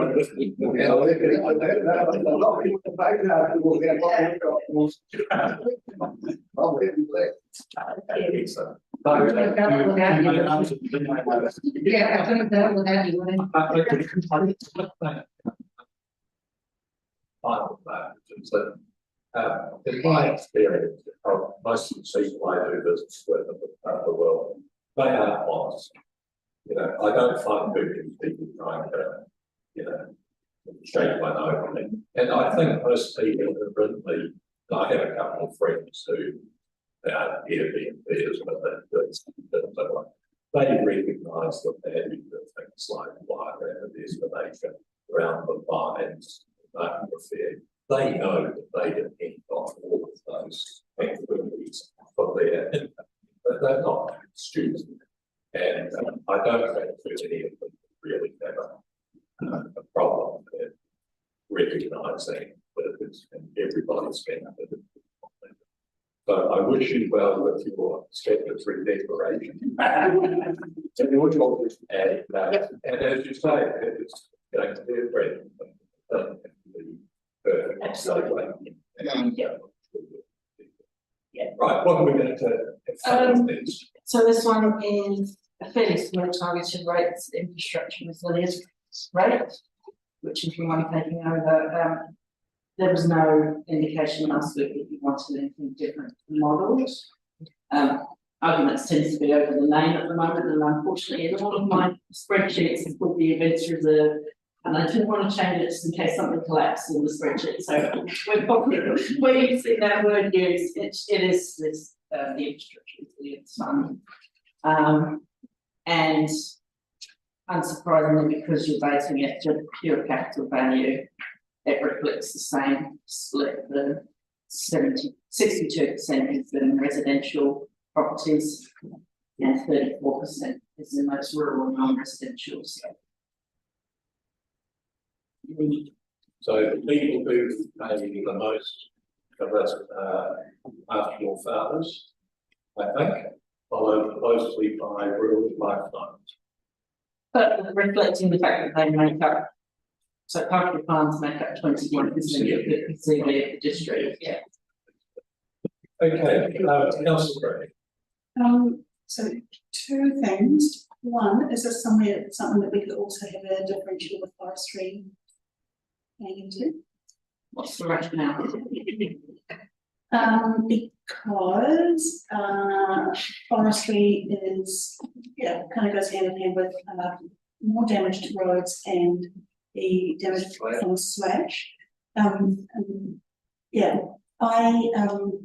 Many years ago, I used to work for an insurance company, and the definition that we used to throw all the time was insurances for sudden and unforeseen physical loss or damage. If we have a lot of forestry and we know that that's contributing to slash, it's not, it may be sudden, it's not unforeseen. Is this something that I think if you would want to change that, then you would do that through your step 2 consideration. Am I correct? You would introduce that because we haven't discussed it early on in the process. We could modify that through the step 2. You could, based on that, if you wanted on forestry, you could base it on the fact that you could go up to 3 tons because of the capital being proportion to land value. But you've got to be a little bit careful. I would hold off on that one, would be my advice. Wait till you see new evaluations. Okay.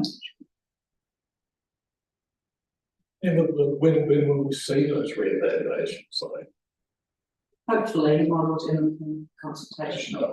Yeah. I mean, I would not be happy to see this idea suddenly get that, oh, you were too late to sort of put it on. So what I'm saying is, I would, right, not say if you wanted to do it, I would say a differential, right, of two or 3, and then confirm that as being appropriate once you see the revaluations. Because we clearly have some our own experience, but also furthermore of how the forestry badly handled rate is escalated. I think Councillor Gray's idea is one of the area. For anybody here who would like to argue with me, no one. What if we don't want to argue with you about that, but something? No. I think I'll have to think of it. So, what do we have to do to make sure that this gets? I think talking about your. I mean, it's the rationale, it's important why you want to have that differential. Bearing in mind, using, the idea behind it, it's to cover any natural disaster event within the district. So therefore, you're not actually targeting it to a specific utility such as roading. Yes, I understand the section totally. But the issue is the event that you might have might not actually be relevant. That would be my only caution. Right? You might actually have a wind event. You might actually have the ground might move. Right? Only trees will fall. Yes. There's going to be a little problem. Yeah, but that's not only concern, I don't want to get a word, having a differential for an event that you actually haven't specified. Yes, traditionally, the work has been done on the roading, but as part of our discussion, we're doing wider and delivery side. And that's, if you want my advice, that's my only concern. It's not a fatal flaw. Therefore, so if you wanted a differential, you could justify it on the basis of the capital value to land value portion you get, and that would be a reasonable assumption. I think that's one of the things. I'm taking it from reaction, what we just said, you want the question, and I think Hickey and Barata's report on the effect of forestry gives us every rationale to where the need and a lot more. What do we have to do right now? So it's actually specified why, what's your rationale? I was saying it's the impact, potential impact of a weather event as being one likely is where the cost is going to be, and therefore because of a weather event will actually have a significant negative impact on the costs of storing.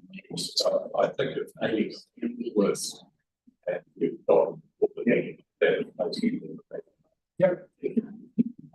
worried that investment right. Thank you. And so you have suggested a differential Between 2 and 3 would, right? Let's go 2.5. No, I'm right. 2 would be the minimum, and 3 would be the upper. And if you want to go the upper, that's not unreasonable. Okay, so can we have a discussion about the 2 or the 3 or the other space? Within the 5 on roading. Is everything?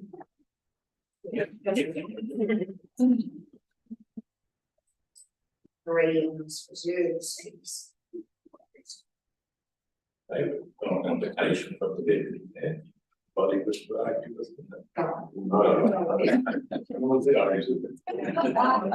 So I think we've got it. We've got it. Well done, Charles. Thank you. Getting there. Okay, so we've done all our targets as well. Back in the water. Yeah. I may have missed, but we did talk about reducing the allowance. Yes, so this would be set Did through. we cover that off? Yeah, so this is set through the LTP. Okay. But when you do your fees and charges and everything else, you can set your allowance for the water per charge. And you can set your dollar per exit charge. Unfortunately, that is the one thing that I didn't get the chance to do the modelling on, is to what percentage of our water users go over there. And that sort of thing. I have received the data, but I just ran out of time. That's right, I feel like I've got like Not this. to you. I'd like this to- Yeah. So we can capture that through TV discussion. That's Yep. Steve, sorry. As of tomorrow, my focus is back on the health again, so yeah. So the modelling that was requested for the UAGC was based on a cert, which we are yet to discuss the definition, and Christy's done a lot of work on this and has suggested definition. We did play around with it. But that was the feedback that we did want to go with sewer rather than rating unit.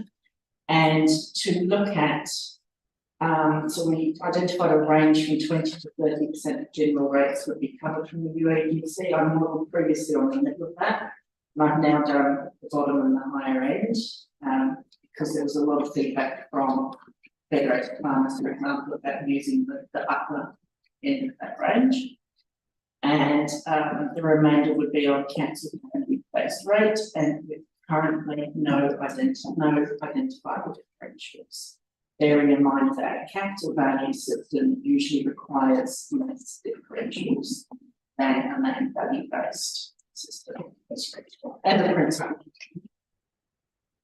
So, and this again, this is where I've used that I showed you this table earlier. This is where I've used that adjusting the rural definition that we usually call, and to exclude the non-residential properties and move that into the residential side of things. And as you saw earlier, a capital value basis rate with the UAGC ranges from it's much of a muchness. It's sort of 30.3% rural non-residential to 28.39. So it doesn't change very much by changing that 20, the bottom of the range to the upper of the range. So, sorry, what I'm discussing. So with a 20% of general rates through the UAGC, you end up with a 30-66 split between rural and residential, with 4% on the commercial. If you move that to the upper range as suggested by federated farmers, you're looking at 28% to 68%, and the 4% stays the same. So commercial operators are really not experiencing a difference on this, and that's mostly because we don't have many of them. And it just pushes that balance a little bit more onto the residential properties than the rural non-residential. So, but by having a range in your policy, this allows you the flexibility to set that amount each year.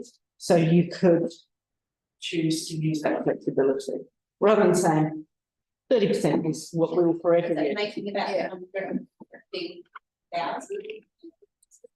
Is that what that's in? Yeah. My, actually. So over all of them, it's not that much difference. Yeah, absolutely. Yes. Didn't model the higher low value properties on this one, because that to me is where the competitors didn't have a chance. I didn't have a chance to do that. So, it's just comparing with Charlie, the issue is the other impact is you've got to really consider what you see is that if you have a 30% cap, there is a significant reduction in all high value properties, irrespective of whether they are urban, rural, or commercial, and that burden sits with the lower value properties. So that's there are councils that don't have a UAGC. I'm not arguing that, but so the UAGC is regressive. The other issue which I want to highlight is that again with the free waters, this is where the UAGC, that 30% calculation becomes horrendously difficult, because the 30% is 30% of your total fixed rates can't exceed 30% of your total rates, including water wastewater, but the 30%, the fixed charges are excluded from that calculation. The issue is with free waters, once you lose, and if you lose, the water income goes to another entity, whether it be a CCO or another entity, you're losing that rate, that your rate income will go down. Therefore, your ability to charge a high unit minimum charge will actually decrease. That's where that having that range. That's why that range, and by actually, I totally support what Charlie is saying, is that by having that range in your policy, then it allows you to use levers through the annual plan process and understand where that process is. A range of 10% is probably pretty high, but it's not unreasonable. So just so we're clear, 30 is why you haven't gone 10, 20, 30, 40, 50 is 30 is the legislator. And can you remind us what we're currently on? We usually come out around about 22%-ish. Right.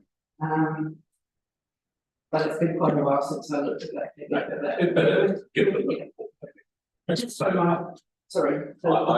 yes. The ones that would be included, so the non-water fixed rates, so you would have your UAGC, that element of the roading rate that we've done on fixed, and the refuse and recycling rate. So those together must not exceed 30% of your total rates.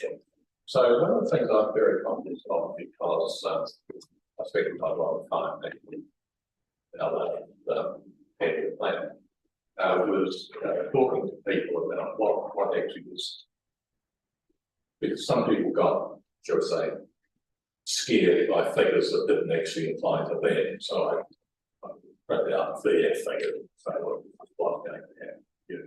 And one of the things that's very clear is that as things have been at the moment, because so much of our rating income is just a fixed charge. Water, this is if you're the water, sewage, rubbish, and this charge we're talking about here.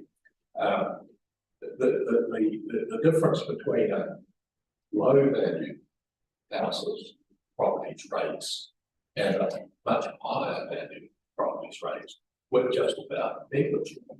So when Philip talks about a regressive system, what he's saying is we have a system that basically extracts pretty much the same amount of money out of, I'm going to say, people are modest as it does from very well heeled.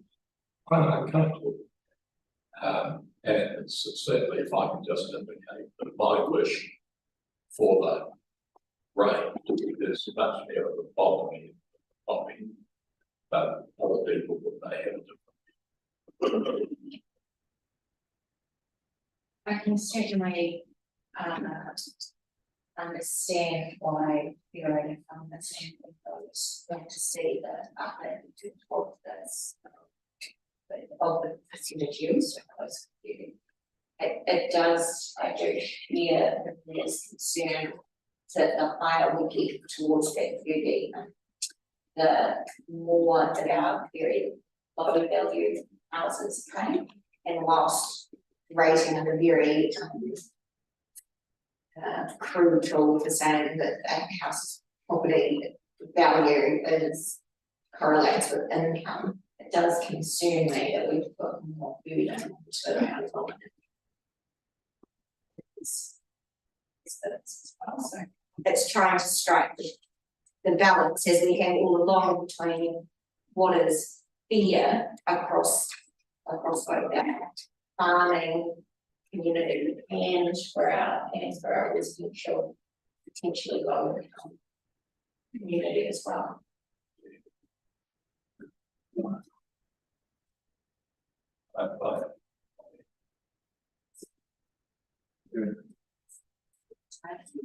So it's not my bill with it, Can I just take on because having gone through a number of what's like radio reviews with LTPs and your plans, it's always been the same, certain farming potential that we try and top down at the 30%, because obviously the benefits are there. We've always considered the merits of that as against the urban ones who are the hardest affected. So we've always come to a reasonable happy medium from my trying to recollect my memory, and I'm a little bit inclined to agree with both Melissa and here on this matter, because I think it does it is fair and reasonable in my view. So that's Yeah. It's fair and reasonable, the only thing that does worry me is that the correlation doesn't always break in that, with it currently some of those. For instance, someone with some Peterson, that's might be worth a lot less than gradient, it might be twice as much money as the beach and gradient, so that's one of those. That's one of those really interesting. Big correlation. So my mind saying around the middle, 5%. Feels like it. Really, But having a range available to you is a good, Can I be provocative? Sorry, no, I think should be quite unprovocative today. The issue for me is, if that's the feeling of council, you could do a range of 18%, not 20%, through to 25%. What metric that is? No, nothing. You could go 15. Oh, we got it. All I'm saying is, don't, 20 doesn't have to be your lowest value. I think the issue is, we tried to show you the impact of a range and what that does. You could probably extrapolate that range going backwards. But the issue for me is, where do you want, I use my, here's average, Joe average won't pay any more or less with the UAGC being set at 30% or 15%. It's the guys at the higher end, the higher the UA, that's the high end, is the pointy end, will pay significantly less. I think I heard you say that a 10% range is a 20 to 30, that was required by other council standards. It's more narrow, but that's not stopping you. I wouldn't go 15 to 30 is the range. That would be a little bit too. But so to me, I like a tighter range, because that demonstrates your philosophy, which I just heard around the table. So you could pay them 16. Whatever the number is, that's your.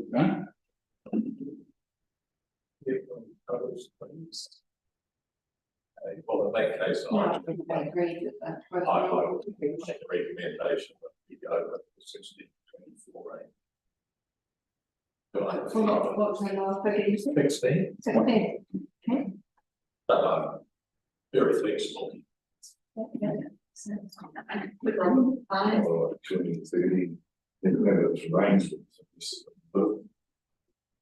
I sort of like the 20 to 25, I must think 16%. 18 to 25. One right here. I think you can have 1, 2, 3, 4, right? You can have a number of ranges, right? Yeah. I was thinking.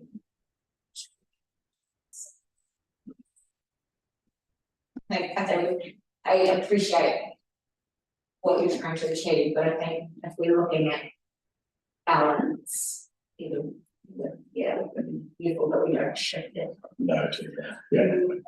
And I just want to remind council, currently you're 20, roughly. Right. I think we doing all we can to stick at that lower end. And I suspect if you put 20 as your lower end, it'll be just because that's the way things work. I agree with that. If there's no disadvantage to go to 16, to have that ability to get the right. That's right, it gives us option. Yeah. But the actual decision any one year is a decision we would make on the day. So I'll go ahead with my suggestion of 16 to 24. And we'll see whether that is in favour of the majority of the public. Can I just add one question? We do that. We've seen that a 20 to 30% range only makes about 150,000 difference across. Would that be is that likely to sort of just move? The lower the value of the property, the more the difference is made by either end of the extreme. So the higher value properties, it barely touches the difference, whereas the lower value properties.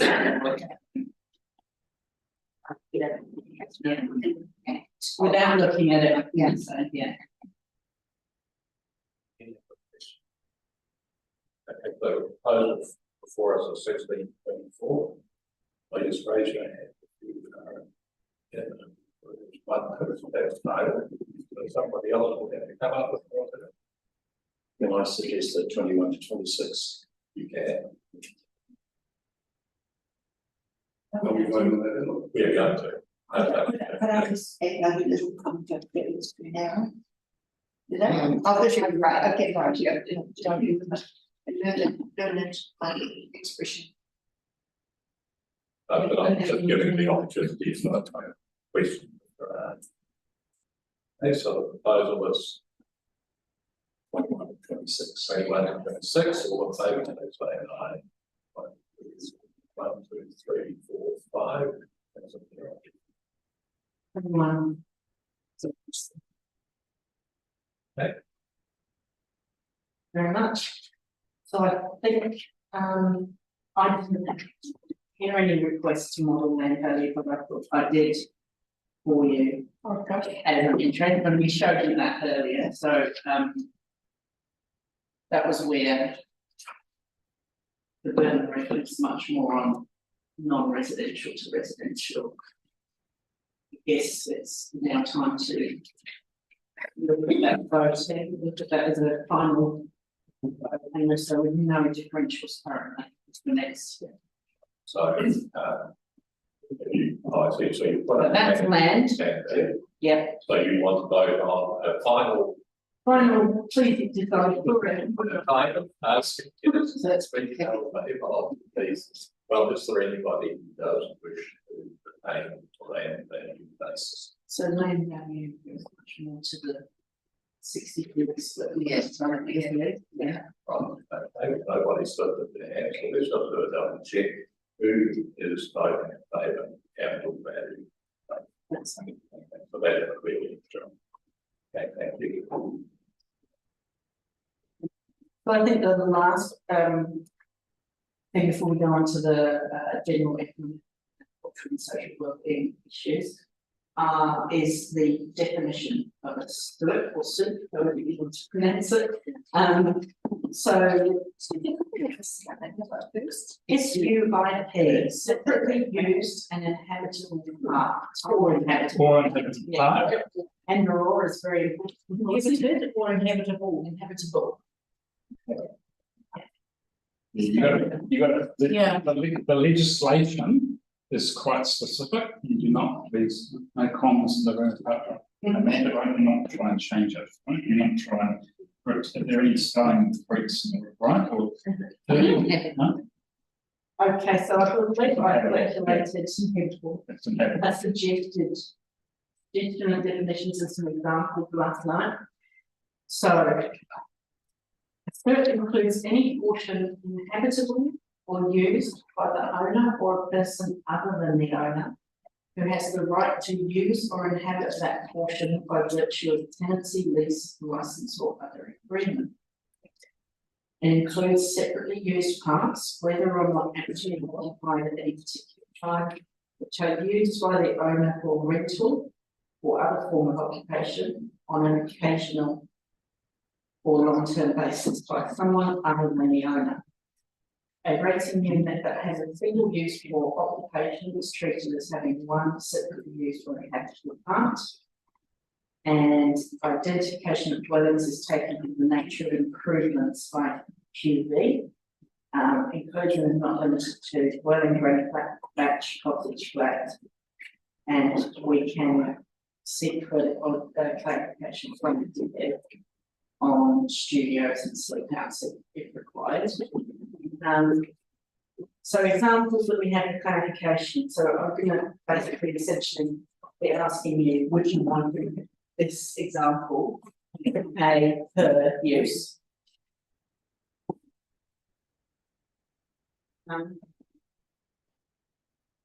Charlie, that's about to die. TV. Here we go. Look. Sorry. Yeah. So I'll go through each example and then we'll invite.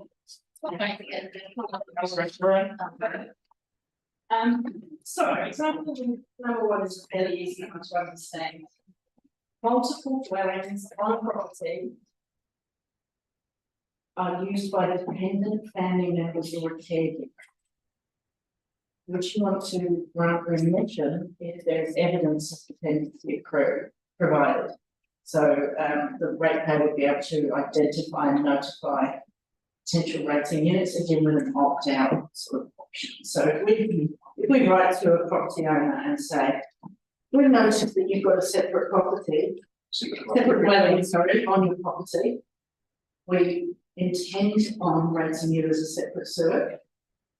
Please apply for remission under, and we can give the criteria available. They would then be able to say something along the lines of, this is my dependent teenage child, whatever, and that remission would then, would you, so we could have a length of remission without an automatic renewal, so basically until they tell us otherwise, we consider that remission to be in place. Or we could do a statutory declaration every certain number of years to say, yeah, this is still the case. I haven't picked my teenage son out and rented the property. That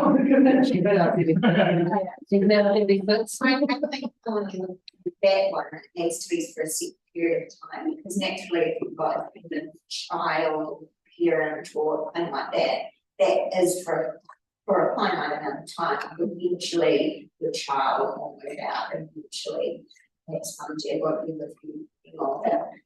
It's a finite period to my mind.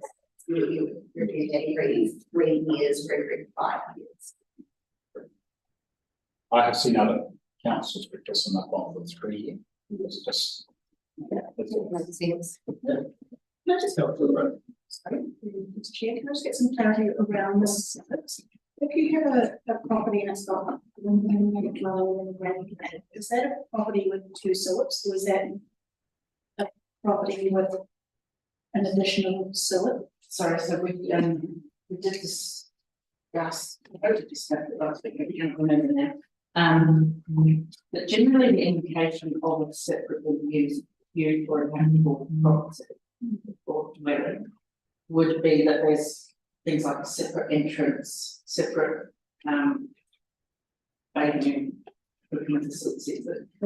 That is Fully self-contained. yeah, exactly. Yeah. So you don't need to go through. So it's not so much that, it's that if you've got a section and there's 2 dwellings on it, is one the primary and then one's a sewer, or is it that they're both sewers? They're both sewers. Okay, so you don't need to have it written into the word then with it. But yeah, that has to be an equal, not the other, or, you know, there's no technicalities around that. No, it's just you would then count it as 2 certs with a remission for one of them. Okay. Yeah. Thank you. Any other questions here? Right, so what answers do you? So are you generally happy with that remission for dependent family members? I think make a show of hands with the happy with that, please. Yes, it's majority. The next one will be a residential rating unit where the owner resides and operates a business from the same property, but with a separate entrance. So an example there would be a hairdresser out of a separate building. So Some of them are hard to identify under the nature of improvements, so we could potentially, for things like hairdressers, they are licensed for that, so we could use that as an indication. But would you want to charge them 2 suites? So it's the owner operating a business from the property. Would you? I think there's really no reason why we wouldn't. No, so the idea of the sewer is on increased uptake of service, so you would imagine if you're running a business there, you've got people driving there, people use toilet, wastewater. Yeah, and don't forget that it's for fairness, because that person might be a hairdresser and have their hairdressing business 2 doors down. They're going to pay 2 suites because they've got 2 properties. So why does them operating out of that one property raise prices? Yes. I'm just wondering why you would plate it as commercial activity. Yeah, we could do if it's once identified, then do a portion with the Next place. year, you have to plate it as Yeah, a separate unit and then charge it commercially rather than as a second suite. as a separate plate, yeah. I'll have to cover the different non-business difference. That actually, I just want, look, I obviously deal with this around the country, and I work like an interject. Chair, the issue for me is that there is the hairdresser might only operate 10 hours a week, right? Compared with 40 hours a week. And I wonder if I'm looking to my district planning specialist, does home occupations, right? Do you have a definition for the proposed district plan? Help us identify those. Because the question is, how do you actually go through the process of make it easy for these guys that they actually can identify as the in terms of needing a consent. Anything like that. Home occupation is pretty generous in terms of plans, so it allows for that ability and some employees within the business to be on the property, so it's reasonably permissive. If that helps you. Councillor Woodcock. Good questions. Yes, the mission that be only a portion of the value commercial, the whole property commercial. In this case, through the chair, in this case, if you don't have a commercial differential, then you suit would be a better option. Unless you have a short commercial differential, in which case then you play it separately.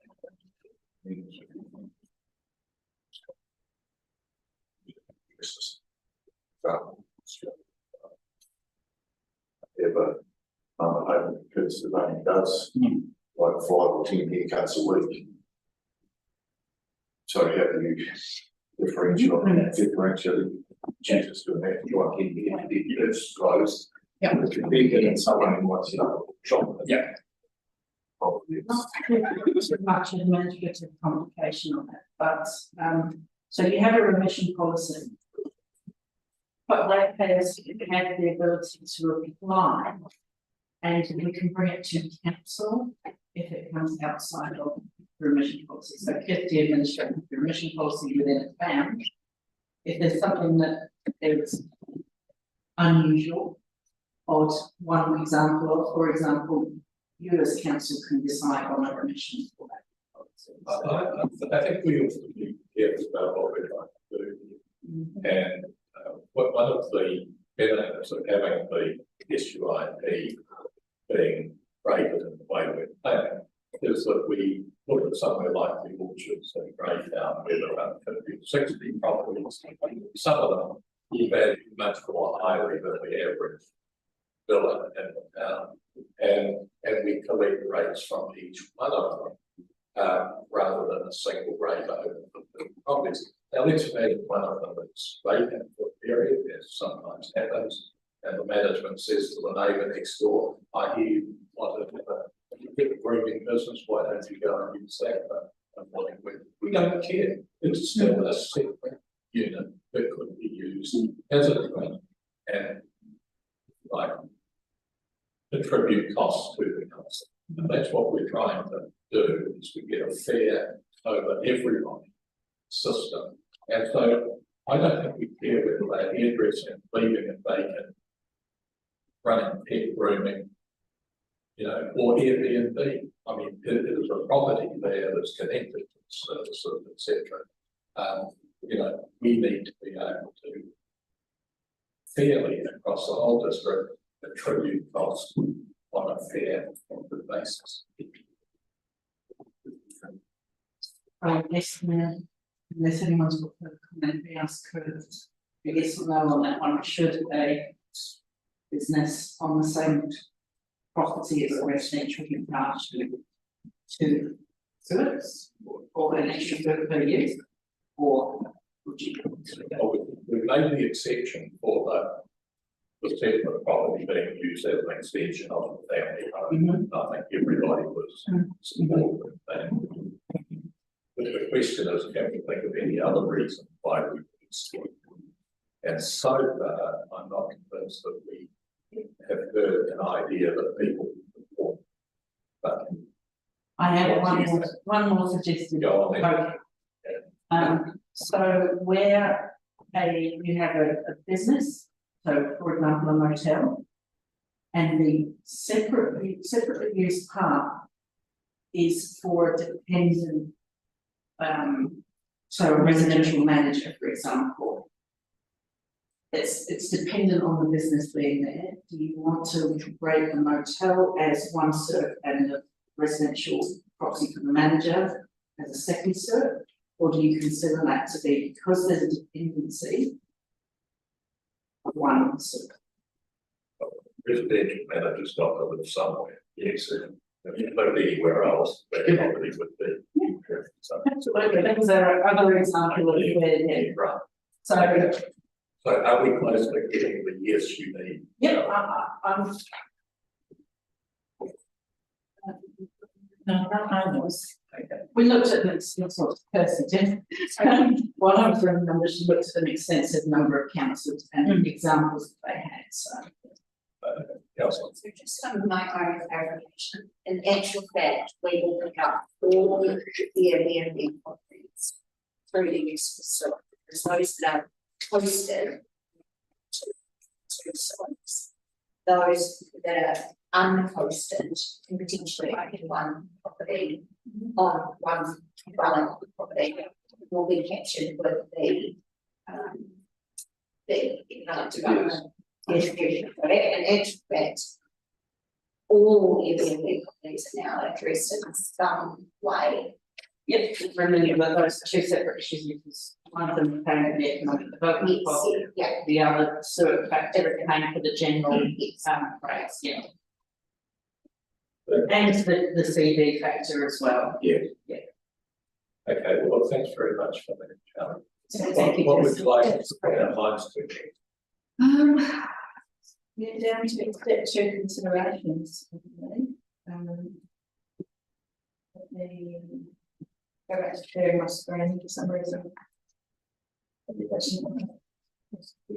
When I lost the juice, it didn't like.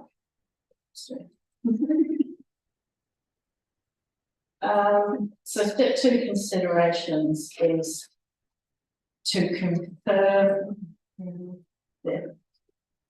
confirm or modify remitting policies, considering the overall impact of allocation of liability for revenue on current and future for wellbeing of the community. So this is where you could look at outliers from the move to CV and see whether you have a desire for that. Now, I didn't get the time to do a nice graph of that. I did provide you with hundreds of pages of basically I plotted every property in the district and what the change in their rates will be on the proposed model. I guess the first question before we spend too much time on it is there a desire to reduce the impact on some of those extremely impacted properties from the move? Or are you all under the conviction that your proposed model, whatever impact it has on individual properties, should go ahead? It's kind of the. So current methods. We haven't done a change for a long time, so we haven't any remission policy in place to smooth that out. The only remission policy we have is the financial hardship.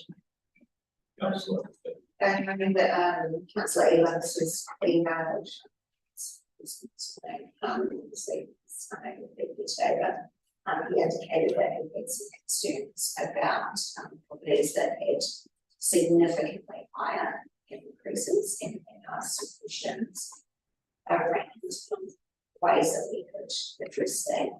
And I certainly would welcome a conversation around how we would look to smooth it. I don't think it's, we keep talking what is fair, what is reasonable. I don't think it's fair or reasonable to say, oh, we've changed our rating model and if you've suddenly got a massive increase, that I will just suck it up. That's part of the process that feels that fair nor reasonable to me. So this is one area that I haven't any experience in, so I will defer to my learning colleague. So this is, I don't like using the things, right? This is actually, and then you rate and change, you can get those people who benefit and those people who disbenefit.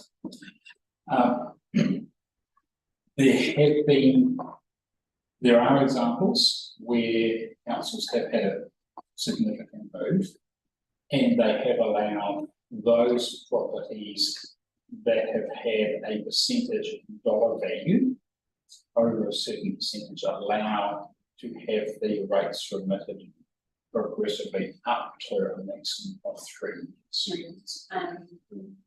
Aidan, sorry,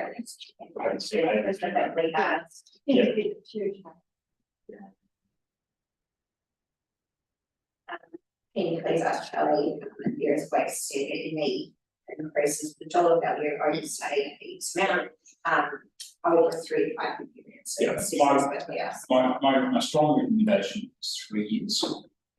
The other consideration that throw in, you've got a revaluation next year. That's also, so when you implement this policy, not only are you going to see a change in policy, but a change in rating evaluations. My strong advice, and that's supported by legal opinion, is you don't genuinely remit for revaluation because that's the market. You can do it where you've got some real outliers. I would be saying, and to me, is it's got to be sort of in the vicinity of 15 to 20% of the dollar value. And also, they've got to demonstrate that it is financially, it is actually financially hardship. Now, I will give you that. And then I'm not sure you'll have one of these. There are some, I've seen one property that from $16,000 to $48,000 due to a rating change. However, that was one of the busiest service stations in the country. Okay, so they should have been paying around that figure anyway, because it was a huge facility and they were paying a differential of 0.5 on land value. So to me, is you've got to look at that you actually don't want to have it as a blanket remission policy. So to me, is you need to see a dollar value and a percentage and its by way of application. That would be my strong advice. So, would you mind?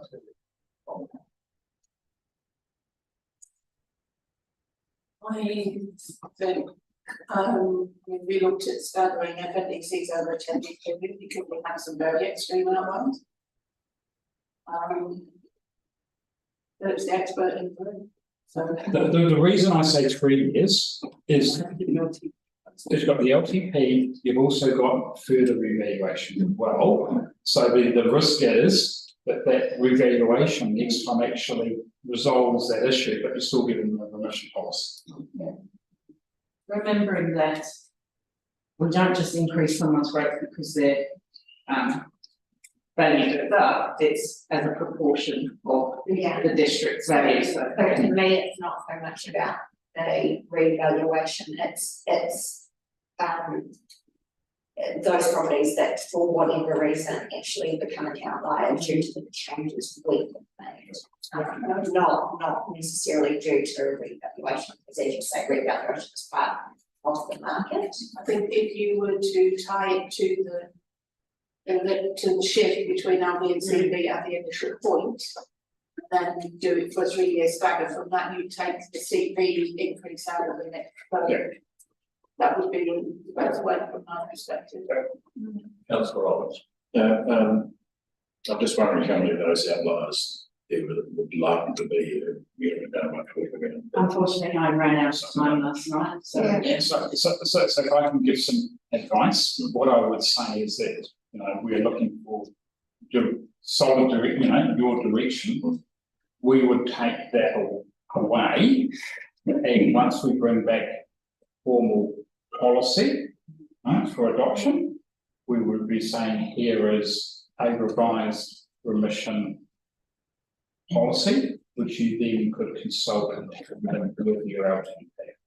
So that can be. So when you say that, so you're looking at something like more than 40%. I'm looking for some directions so Charlie can actually identify how many they are. I would also be saying is they've got to apply for it. Yes. Yeah. Would you do it as a percentage or dollar value, whichever is higher? Because sometimes you get, you say it's a increase, it's $30. So Yes, correct. Yes. Yeah. So that's for a starting point. Councillor Elands has said increases over $15. 1,500. Because I can. Yeah. 15. 1,500. Yeah, well, that's a little. So this is the. Yeah, so that's what I'm looking for. Like, I don't understand. Yeah, but to me is that would be $1,500. I mean, that's a lot for a residential property, but not for a large commercial property. So I would be saying 1,500 or 15%, whichever is the greater, or 20%, whichever is the greater. Now, if we've already got a financial hardship, now we can extend that for remission up. Now, this is a quirk of the Rating Act. The council has the discretion to decline a remission because the Rating Act says if a person applies for a remission, council may remit. However, if the person actually applies for a postponement, the council must postpone. So you could actually, so therefore, your high threshold or low, and then this is, we have to think carefully how someone could demonstrate financial hardship. Might be $1,000, might be a bridge too far for them over a period of time. So we could look at a lower value, but have a higher threshold in terms of financial hardship. Philip, I wonder, I've got two questions. Firstly, since rating is a zero sum activity, and if we were to say to a person that had a lot of capital, wow, we think that would be $12,000, are we also going to turn around and most people who might have been beneficially advantaged by the new system and say, I'm sorry, you're not going to get your reduction until next year because you've got to get your item somewhere. That's exactly the problem. We don't actually have the ability to do that. We don't. No, we don't. Auckland Council did, but they had specific legislation that enabled them to do that. Right. And the other sort of query I have is, I'm not convinced that just at this instance, we have enough information to make a sensible decision. Are we able to defer? So that's what I was suggesting. We actually just look for your overall direction on this one. We do some modelling and then bring it back when we bring back the formal revenue and financing policy for adoption at a council meeting in the new year. And we identify potential outliers with an option for the remission policy. So it doesn't affect your revenue and financing policy, doesn't affect Charlie's rate, well, hopefully, her modelling for the LTP, because that was the purpose of why we wanted to close it off by 1st of December. But it allows some remission for those standout rate payers. So what I'm hearing is that this general chatter of a remission for $1 or percentage, whichever is higher. Yep. And more information about where that dollar or percentage should be. But generally, as a principle, there is some movement for it, but as always, we need to just check around the table what the. Could we clarify that that's a sliding scale remission? So if you were going to say with 1,500, it would be 1,500,000. Yes. That's important to make sure that's captured. It's Yeah. not. Yeah. It's fine. But I suspect the most important thing, I mean, I haven't spoken to council either, so I don't know what was mine, but I suspect that potentially he has certain types of people or quality in mind. And I think what we need to know is who actually is likely to be the most effective. And certainly the other complication is that, I mean, 3 years ago, this exercise was last done, but there was quite a lot of it. What was the rates rise? What was the UV rise? What's the combination of everything? Certainly, I would hope that whatever we come up with is kind of simple because it can get very, very sort of complicated. We could get quite angry about this. Very, very quick answer. Sorry to take a look at this. I'm looking at that whole list of all the properties that I sent you. I've seen 9 commercial properties that are over $5,000 in group. So that's not too many. So just to give you an idea of the scale, I've only seen 1 urban property so far. Residential properties. Most of the residentials are by the nature of getting production. So it looks to be mostly a commercial type operation that would be impacted as an outlier. And I guess then that would come back to the, is that fair and reasonable based on who they are, how they operate? So I could come back and obviously I'm not going to identify which property it is, but I can give you an indication of what types of properties are affected more strongly by the move. Okay, so I'm conscious of the time, and so I'll seek your advice. How much more do we need to cover under item 4? That's it. That's it. Okay, well, in that case, I will invite Councillor making moving on late still. Which is, damn it, why didn't we discuss such and such at the time? Right, that's excellent. Now, on my script, I've got a do we want to move anything? But I think we've agreed to along the way. You happy that you've got that recorded? Thank you. Okay, so I don't think we need to do that. Clarified in your set, so the confirmed mergers will come to us for decision next meeting or next year.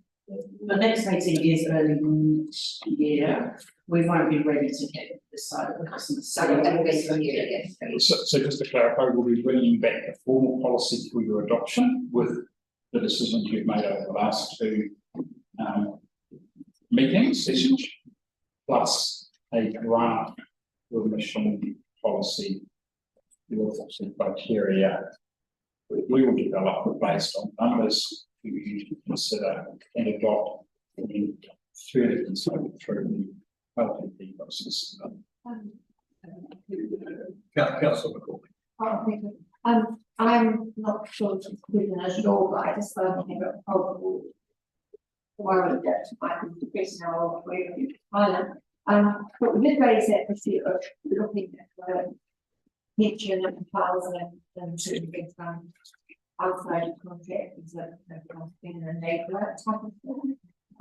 I just went a bit worried just thinking for now, should we have that somewhere mentioned or sort of just stop us looking at that? Okay. Indeed, I would be of view that we should start looking at it sooner rather than later. Yeah. And even if we don't have much money set aside for the activity, I think we can still start to do some things with that. Any money set aside, but that's okay. No, that's fine. I was just, the families had this feeling of fear that, you know, in council could mention something you can. Yes, I know. Yes. What that's. Yeah, that's right. No, the one of the general ideas about this, so when we talked the other day about bringing these, etc. We discussed that targeting those ones that are taking people away from etc. It seems like things before that still we're going to be going to target on one set of data stuff that we didn't find later.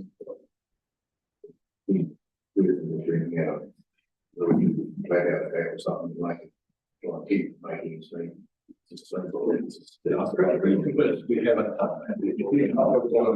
If you've got a little cabinet that's not a standalone, you know, you put them, take your family and live in it, that's not covered by this proposal. So I think you don't have anything worried about that. But tell me I'm wrong. Yeah, I don't think so. I think by including separate entrance, separate bathing facilities, separate kitchen, you're kind of taking those small one later. So I'm going to conclude with a here at the moment, but before I do that, there are some groups of people I just wish to acknowledge and thank. And firstly, Karen, Charlie, Jack, all the staff that you've had worked on this. And everybody who's not here as well. I think we've been remarkably well served by the quality we get, and I understand what you mean when you say we couldn't give you this, we couldn't give you that. There are reasonable limits, and I think you often have in this sort of area you've got to be careful that you don't leave it perfect yet right. Doing it better. And my feeling is that we are well on the way to doing a better job. But will everybody be happy? Not yet. So my first acknowledgement, and may not towards thanks. And my second acknowledgement is to the people who have submitted and commented. Unlike a number of things, this is difficult, this is technical, this is not actually that easy for many people to actually put their thoughts down on paper. And I think we've been particularly well served by a large number of our residents who've taken enough interest and have written it. And indeed, I continue to get emails right up to the present time, so people are taking. But lastly, my comment about publications that apply to residents trying to make a comment actually also applies, of course, to ourselves when we come to. There's an awful lot to try and remember at once here, I feel. You know, and then you're also trying to what was we actually agreed to the last time, and then let's say fear that I can express that if you don't get it on the page about it's split this forever. And, look, I have no doubt we'll be able to strengthen from where we say I've got it, I know everything. But I'm pretty satisfied with it. Happy. And finally, can I just, I hope you didn't say thank you very much. Experience.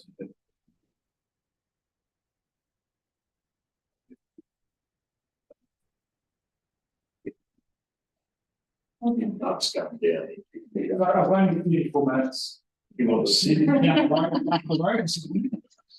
Excellent. I've got a long time. So, yes, it's traveling in New Zealand is a different exercise. Watch out for the contrast. I know I once took it, but yeah, up to water, but he didn't. So I looked at the map and didn't give me a lot. Why the hell I was going to pay when we got to the other end, he said, gosh, this has been Europe, I can travel through 6 countries. Yeah. Now, I just need to do a double check, who's the lunch? Here, that area. Yeah, IT part. Here to Rudy bucket, here to Rudy bucket, only a